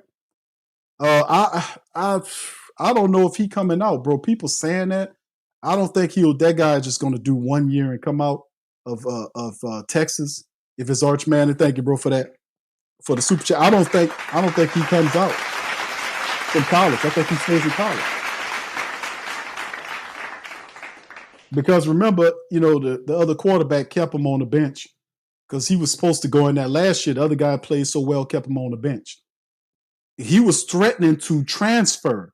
So they had to do something. They wanted to keep him there, but he was threatening to transfer, and it was like, we can't let him go. So if he gets in there, he starts, it's his team, and they go because they picking them to win the SEC. It's supposed to be LSU, but they're picking Texas to win the SEC because Texas got a lot of good recruits that came in there, and they're picking them to be the team that win the SEC. They're going to be tough this year. But the reality, I don't think Arch comes out this year. I think he stays until he's a senior. I think because listen, the guy, what's one of the main reasons you leave college if you're a college quarterback? A lot of times it's because money's a factor. Money's the number one factor. And then legacy. What legacy that you leave? Now, he been there for what? This is going to be his, what? He redshirted, the first year? I think it's his third year there. This is his third. This is year 3, I want to say, for that kid. And you think he's going to finally get the team and leave after a year? Because I know he redshirted. I think his first season, he redshirted that year. So he still has multiple years of eligibility. And he has he got a big old NIL deal, which he's already a millionaire. His family's multimillionaires. He's a millionaire. So money right now is not a motivation. It's him going into SEC, winning championships, and building this name. That's why I don't think he comes out. That wouldn't be a Manning thing to do, right? How the Mannings operate, I don't think that would be a Manning thing to do in my book. Thank you, bro. Appreciate that. All right, Nola says, Q, how you like the new football helmet? The white helmet is super cool, bro. I think it's classy. I think it'll look good with all white uniforms, but I also want the Saints. And I think, who said that? Who was mentioned? Was that KT? I think my dog KT and some other the family members were talking about having the all black uniforms, like having the Darth Vader look, like we have the black helmet with the all black uniforms, all black socks, shoes, everything. We have that. We do the Darth Vader thing for the black, like we have the all white and then do the all black, the Darth Vader look, right? With the black helmet. I think that would be super cool, but I do like that white helmet. Is really good. Yeah, they got a new, not head coach, is an assistant coach from Syracuse. The guy is actually pretty decent. A passionate guy, intelligent, adding to the staff. He was a guy that was hired by Joe Dumars' second in command, Mr. Troy Weaver. So that shows you this ain't a Willie Green coach, but it could be one that replaced him along with Coach Borrego. You never can tell. All right. Nala says, Q, should the Saints give Mike T a shot? They ain't going to do it. I think they should, but they won't, bro. I don't think they do it.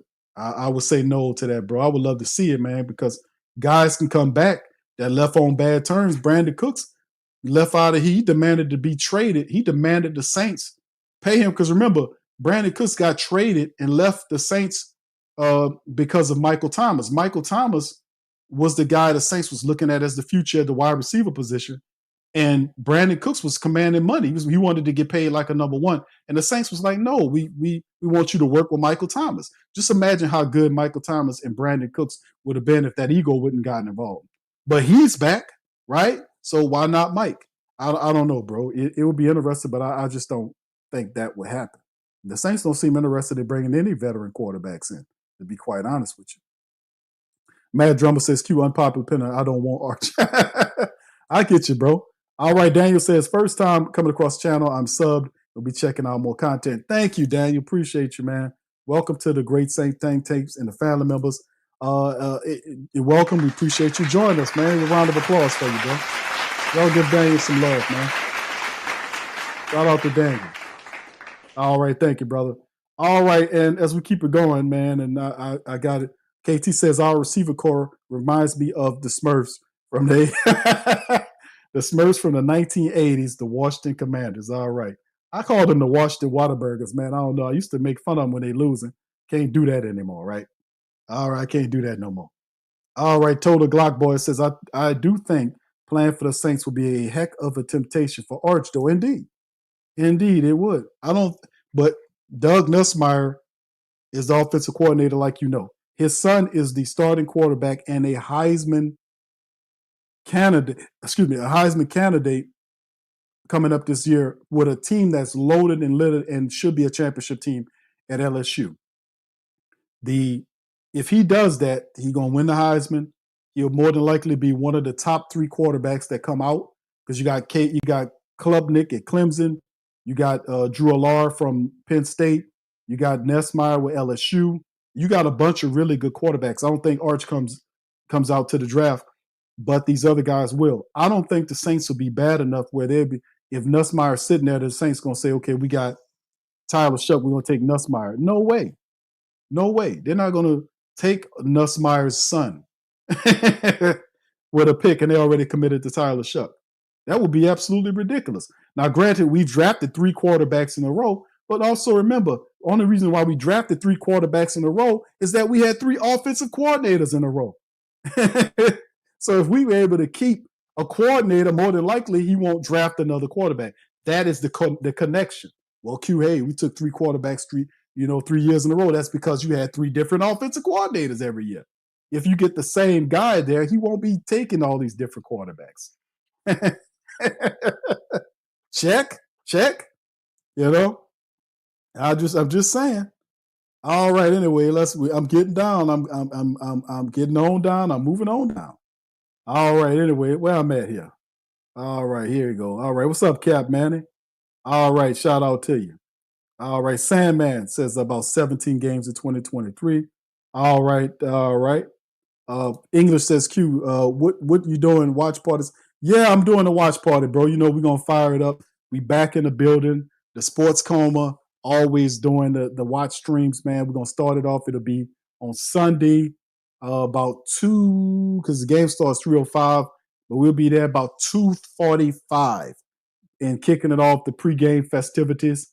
The looking at the depth chart, the coaching, all that, breaking it down, and all that, starting the game off this Sunday, baby. We're gonna be back at it 2:45 on the Coma. The live play-by-play and analyzation is back. Love it, man. I love this time of year, fam. We back. Still, Bill said, I believe Peyton said a minimum of 25 college games started to be successful in the NFL. Thank you, Still, Bill. All right, Jack says, why are we still dreaming about Mike T? Can we just draft a monster wide receiver? Saints came close last year, right? A lot of people thought Ted McMillan was on the board. If he was there, the Saints would have kind of got at him. I don't know, right? What did, because we got, didn't Carolina took Ted at 8? Carolina took Ted McMillan at 8 was a lot of rumors. Didn't he get picked at 8? But at the end of the day, all I can say is, man, they have plenty of really good monster wide receivers next year. And I think, man, the Saints will have an opportunity to get some good wide receivers next year. I think the Saints could be looking at building a team through the draft. Like I said, with Kellen Moore has all the money, $20 million of Saints money coming back to him. The fact that Ryan Ramczyk retired, Derek Carr retired, you got Tyrann Mathieu, there's a dead money, but the Derek Carr contract was so significant because it released a lot of financial obligations the Saints had on him over years. With his money on the books, it just made everything worse. Now with his money gone, I think the Saints are $23 million in $24 million or something like that in the red for next year, and they facing like $50+ million in dead money. So right now, according to Over the Cap, it's saying with the dead money and all this kind of stuff, Saints are seeing at 23, 24 million in the red. That's better than what we've seen in a long time. We've seen the Saints over 60 million, 80 million, and that one year they was over $100 million in the red. So, it's what it is. But yeah, it's interesting, man, to say the least. All right, yeah, that could be in the future, bro. It could be in the future. All right, Mad Drummer got this one here. Says, Q, what position do you see us getting first in the next draft? Bro, probably wide receiver. Probably wide receiver because you got Chris Olave coming up here with his contract coming due. The Saints still got to give him some paper. Hold on, let me pull that up, fam. Give me a second. Let me pull up Saints contracts. Let me see, because that's one of the things you look at dealing with the team, and you got Chris Olave, and you got because the Saints. The reality is the Saints have some players, offensively speaking, that are coming up soon. That the money is going to be, you're going to be looking at something. You're going to be looking at something. Oh, let me see if I can pull this up, fam. Hold on, let me pull this up right quick. Because that's the interesting thing about it, man, with the Saints, the wide receiver position, because you look at Chris Olave's money. Let me get him on the screen right here. Here you go, right here, fam. The Chris Olave's contract, this is over the cap. Right here, you can see right here, 25, which is this year, and he got a bump and paid for 26 going over the cap, 15.4 million. And a lot of this, he got an extra year that. So the Saints, will they be comfortable paying him a 15.4 million for 2026 at 1.49? Remember, this was done because of them reworking everything. And we'll see what happens, man, because like I said, his contract is coming up soon, according to over the cap. 25, he got at 1.4 in 2025. 2026 is his final year, and it balloons to $15.4 million for Chris Olave. So you're going to be coming up on Chris Olave. He's 25. He'll be 26 next year. This is a big season for Chris Olave because if he can remain healthy, he can really cash out and bank up this year. And then, of course, that's Chris Olave. Then you look at Rashid Shaheed, who's 27 years old, right? Rashid's 27 years old. Rashid this is his final year on this deal. He is $4.2 million. Remember, he signed a 2-year extension. Rashid has the final year. He got 2 voided years. The Saints owe him money on his prorated signing bonus. They also owe him, which is $500,000 they owe him over 2 years for 28, 29. But those are not playable years for 26, 27. They're just going to owe him money. But this is the year the Saints have to make a decision. Chris Olave in 2 years, Rashid Shaheed this year. Do the Saints pay Rashid Shaheed? And how much is Rashid Shaheed worth? You got a Pro Bowl as a return man. What is Rashid Shaheed worth, monetarily speaking? Obviously, he's not Garrett Wilson or even Chris Olave for that matter, because Chris is going to demand close to $20 million a season. Next year plays at 15.4, was it? What is Rashid Shaheed's value? The Saints will have to think about that, right? What to do with that. This could be something that factors into their plans of drafting a wide receiver. It's one of those things that you got to consider, because Rashid stays healthy. He'll have a good year too. It'll be fun. All right. Shout out to you, man. All right. Thank you, bro. Dave says, good point on the 3-0 season in a row being why we draft. Indeed, bro. If you think about it, be like, Q, we did that because the Saints they gave the offensive coordinator autonomy to be able to. And remember, that's under Dennis Allen administration. We expected to be a lot different because Dennis Allen ran a weird ship. Like he controlled the defense. I was like, dude, you're not smart enough to be the play caller on defense and then still be able to make sure everybody doing what they're supposed to do. What you need to do is let that guy call the defense, make the defensive coordinator call the plays for the defense. You act as a head coach, which means pretty much you just oversee. Like we see coaches that's just sitting there looking at the game. We see it all the time. We see it with the coach from the Pittsburgh Steelers, Mike Tomlin. Mike Tomlin lets his guys call the plays. I got an offense coordinator. I got a defense coordinator, right? And if he don't like a play, he go talk to his offensive coordinator or his defensive coordinator. He lets those guys do their job. He's not one of those guys that's sitting there trying to call plays. That he can go and view everything. He don't have to worry about calling no plays. He's watching everything happens. When you're defensive, you're a guy calling the plays, you fixate in what calls you're gonna make, and you're missing a lot of the stuff that you're supposed to be watching. Like you over here talking to somebody, the game plan, all this kind of stuff. The game needs your undivided attention. He thought he was going to do it and fail miserably. He thought he was going to do some shit like Coach Payton did. Surprise, Coach Payton's better at it, good at it. That guy wasn't. And he allowed the offense to be itself. He didn't go over there. He didn't go over there and force him to do nothing. He said, hey, this is your baby. You run it how you want.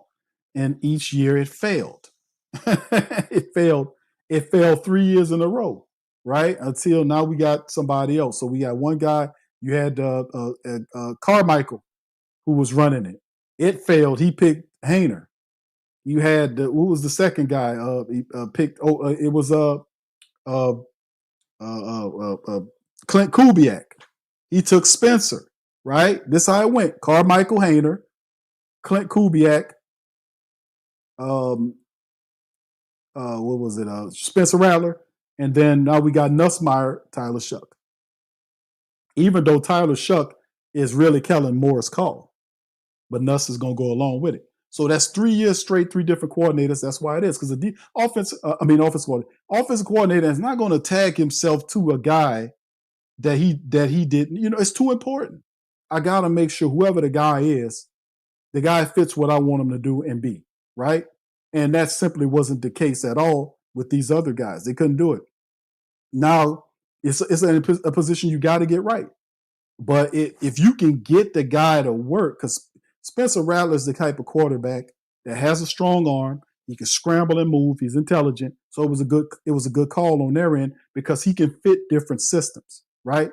He's mobile enough to run. He's mobile enough to run and throw on the run. He can operate as a stand in the pocket and deliver quarterback. He got a strong arm and he can understand the game. Tyler Shuck, big quarterback. Remember, he's a big quarterback, 6'5", stand tall in the pocket, strong arm, processes things, very serious. Like Spencer Rattler, these guys are serious about their games. Stands in there in the pocket and throws, is decisive, makes mistakes, owns it. Spencer, same way. Leaders. Jake Hayner he don't have those attributes. He's not a scrambling quarterback. He don't have that athleticism. He doesn't have a strong arm. He's accurate. He was accurate in college, and he's cerebral. Jake is smart and has to be accuracy, so he has to live in between athletes, so to speak. He has to be able to make anticipatory throws, plant the ball where other guys – that game, that's how you survive that game. When your athleticism is behind the other guys you're chasing on the field, you got to know where they're going. You got to use the mental game to try to neutralize the athletic game as much as possible. Like, for instance, with Pete Werner. Pete Werner's not the fastest linebacker in the world, but Pete Werner processes things fast and can meet you at the point where you're going to go because he's cerebrally able to utilize that to be able to kind of neutralize your athleticism. He has to do that to compete. So if you don't have one, you got the other. You're special if you got both. That's the call. All right. Anyway, let's keep this thing moving, man. And grooving, Bill. All right. Thank you, Brent says Q. Is weather still too hot for Mickey's shot? Oh, hold on now, goddammit. Hold on. Well, my chowder, I eat in the hot and the cold.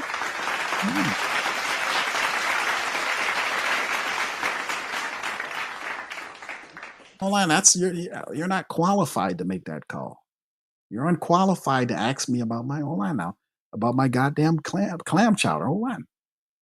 You're unqualified. Mickey telling people unqualified. Mickey, you need to cut it out. Mickey, please. Thank you, Brent. Shout out to you, bro. Thank you for that. All right, anyway. Total Glock says, how many games does Rattler have to win to get more to commit to him going forward? I don't know, bro. But the thing is, we do understand once Spencer wins the job that, yes, he's going to be under a microscope because, and the thing is, a lot of people will forget it unless when you're winning, a lot of the family members will say, man, you know what? And they took Tyler Shuck, the guy 26 years old, in the second round and Spencer Rattler kicking his butt. I think a lot of people will forget that because ultimately I think Tyler Shuck's going to end up being a good quarterback.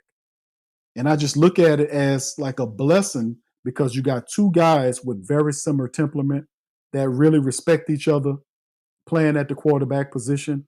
And that's a win for all of us, to be honest with you. No matter who wins, these guys are leaders and they're going to compete hard. They're real leaders. They're accountable, and they're going to work hard to win. And that's what I want for my signal caller at the position. That's what I want. All right. And Jack says Milrose would have run the system better. Yeah, but he's a pure athlete, but his offensive game is not quite there in terms of him throwing the football. It would have helped him last year if they would allow him to be more of a passer. It would probably helped his draft status, but a lot of people kind of put him in the mode of like Anthony Richardson. Like, we know Anthony Richardson's an athlete that one of the fastest on the field. He'll scramble on, basically a quarterback running back. You know what I'm saying? Scramble and run and move. But if you at that position, you got to be able to process and throw all over the field. And he kind of struggled. Milroe, we'll see what he can do, bro. But I can see them using him in many different type of positions because he's a pure athlete. You got to find a way to get that guy on the field, right? All right. Shout out to the fam, man. Listen, that looked like that's everything. Look like I got everybody's super chat and questions, right? Tasha. All right. So anyway, with that being said, I would now leave the stream. You know what? Let me give myself a round of applause, fam, for that. You know what I'm saying? That's for me. All right.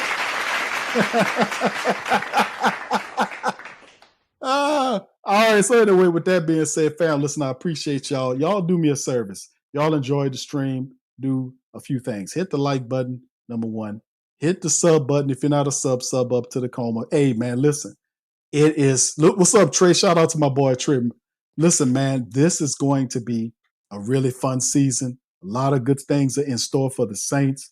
Listen, like I told y'all, it's the 20th straight year the Dome is sold out. I showed y'all that earlier today. The game, the first preseason game is Sunday. We will, and like if you don't know, if a lot of family members don't know, that I do the live streams, play-by-play, every game for the entire season, preseason, regular season, playoffs, whatever. Every year, we've been doing it for a long time. It's just so fun to do it, to be in there, the family members. And we gonna have it set up on Sunday at 2:45. 3:05 is the game. We'll have the pre-game analysis and breakdown, interviews, the depth charts, all that kind of stuff, injury reports, all that leading into the first preseason game. We'll be covering and do all of that. You know what I'm saying? Gonna be doing all that, man. It's football time again, fam. It's football time again. All right. Jackson, does that shirt say show me? It does, bro. It does say show me. And shout out to my guy T Dirty. T Dirty, if you're still in the chat, bro, you're the family members of Who Dat. My man T Dirty made this shirt. T Dirty is a very smart brother, very creative brother. Very creative. He made this shirt. T Dirty said that, me saying the show me thing, it inspired him to create the show me tee. So this is T Dirty's show me tee. It got that. Then on the back of it, in small at the top back, they got the Who Dat Nation symbol on there. So it's pretty good, man. Yeah, I know Jack J says fire. Yeah, T Dirty, man. Shout out to my boy T Dirty. He was able to put it together, man, and do some fantastic stuff. So anyway, with that being said, I'm going to get on out of here. Hit the like button. If you're not a sub up to the Coma. Sub up, hit the sub button, hit the notification bells, man. It's football season, baby. We up in this thing, bro. It's time. We done talked about it. It's a few days I'm happy for preseason football, fam, and y'all are too, because each game this year would mean something. In the preseason, we got a quarterback competition, fam. Isn't that fun? Oh, we're going to be looking good. All right, anyway, man, with that being said, yeah, shout out to you, Randolph. Check out my boy Randolph's stream. Tasha says, Q, how are you, young man? I hope you yes, I am doing well. Thank you, Tasha. Appreciate you. I'm doing very well. Thank you for always. I hope y'all are doing well too. Y'all always is rocking and rolling. That's the fantastic couple. Tasha and my dog Big Sean, man. Much love to them, man. But yes, indeed, doing real well. Children doing real well, man. Shout out to my son. His birthday was the other day, man. Shout out to him. He made 18, man. He made 18 years old, man. That's crazy, man. Crazy work. Anyway, man, with that being said, I'm going to get on out of here. I appreciate you for being in the stream. Hit the like button, hit the subscribe button, fam. And I'm going to see y'all tomorrow. Much love. Who dat to you. Peace. Yeah. Boogie like Benson, I'm a who that. I'm a who that. Long as I'm living, I'm a who that. Lose or winning, I'm a who that. Sports Coma, yeah, this is where we do that. Where we do that, where we do that, where we do that, where we do that, where we do that, Boogie like Benson, I'm a who that. I'm a who that. Sports Coma, this is where we do that. Where we do that. Welcome, welcome, welcome. Somebody please better help. Running this thing like elf. I thank God every day I'm not a felt. Go to YouTube live with Big Q and the guys. If you ain't ride or die, the bandwagon get flipped. Been marching in, that was way for the ring. I was yelling out your shame for the championship. Bucking on Tampa, duck down. Falcons, pluck, get shut down. Panthers ain't much touchdown.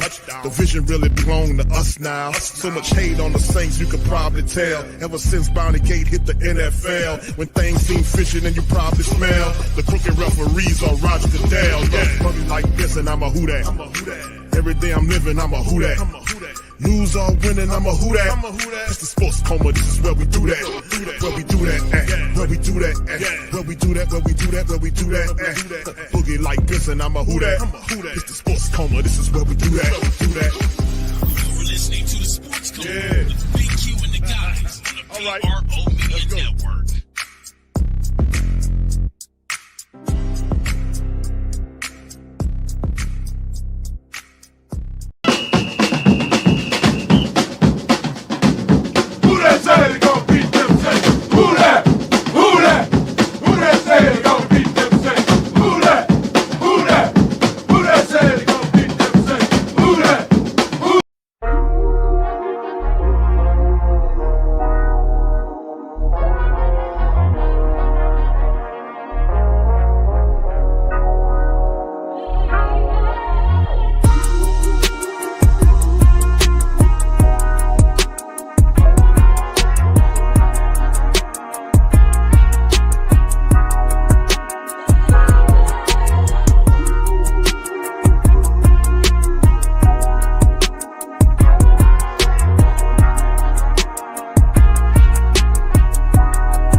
WhoThatDaily.com. That's right, the WhoThatDaily.com. Your one-stop shop for everything New Orleans Saints, New Orleans Pelicans, LSU Tigers, even the top flight boxing news. So if you're a Who Dat and you're looking for a place to stay up on your team, WhoThatDaily.com is your site. The WhoThatDaily.com for the sport Who Dat in all of us. That's right, the Pro Shop is the platform store where you can go and buy all the latest merch to support the platform. Available at the Pro Shops, we have dozens of hundreds of products available for you and your family. Unisex tees for men and women, hoodies and sweatshirts, tank tops, kids and baby items, long sleeve tees, mugs, pillows, wall art, bath bedding, face masks, phone cases, stickers, bags, fanny packs, socks, hats, and many other items. Please feel free to check out the Pro Shops. The link is in the description section below. Remember, it helps the platform continue to grow. Check out the Pro Shop and Who Dat. Hey, Ryan Reynolds here from Mint Mobile. I first ditched big wireless and started using Mint Mobile way back in 2019. Back then, you could get premium wireless for only $15 a month. Today, Mint Mobile's premium wireless has gone up by... Okay, wow, that's it, zero. It's gone up $0 a month since 2019. That doesn't seem fiscally responsible to me, but again, you're welcome. And I'm not an accountant. Hate math, always hated math. True story, I was in math 10A when I was in 12th grade. Being amazing is uncomplicated with T. Shanley's simplified skincare system. Here's how it works. Go to Teach.com, pick your system, and get handsome. 3 simple steps. Wash, scrub, and moisturize. It's that simple. Guys, go to Teach.com and get started today. To be a therapist, in my opinion, is one of the most humbling things ever. A platform like BetterHelp is very important because it allows access to affordable mental health care.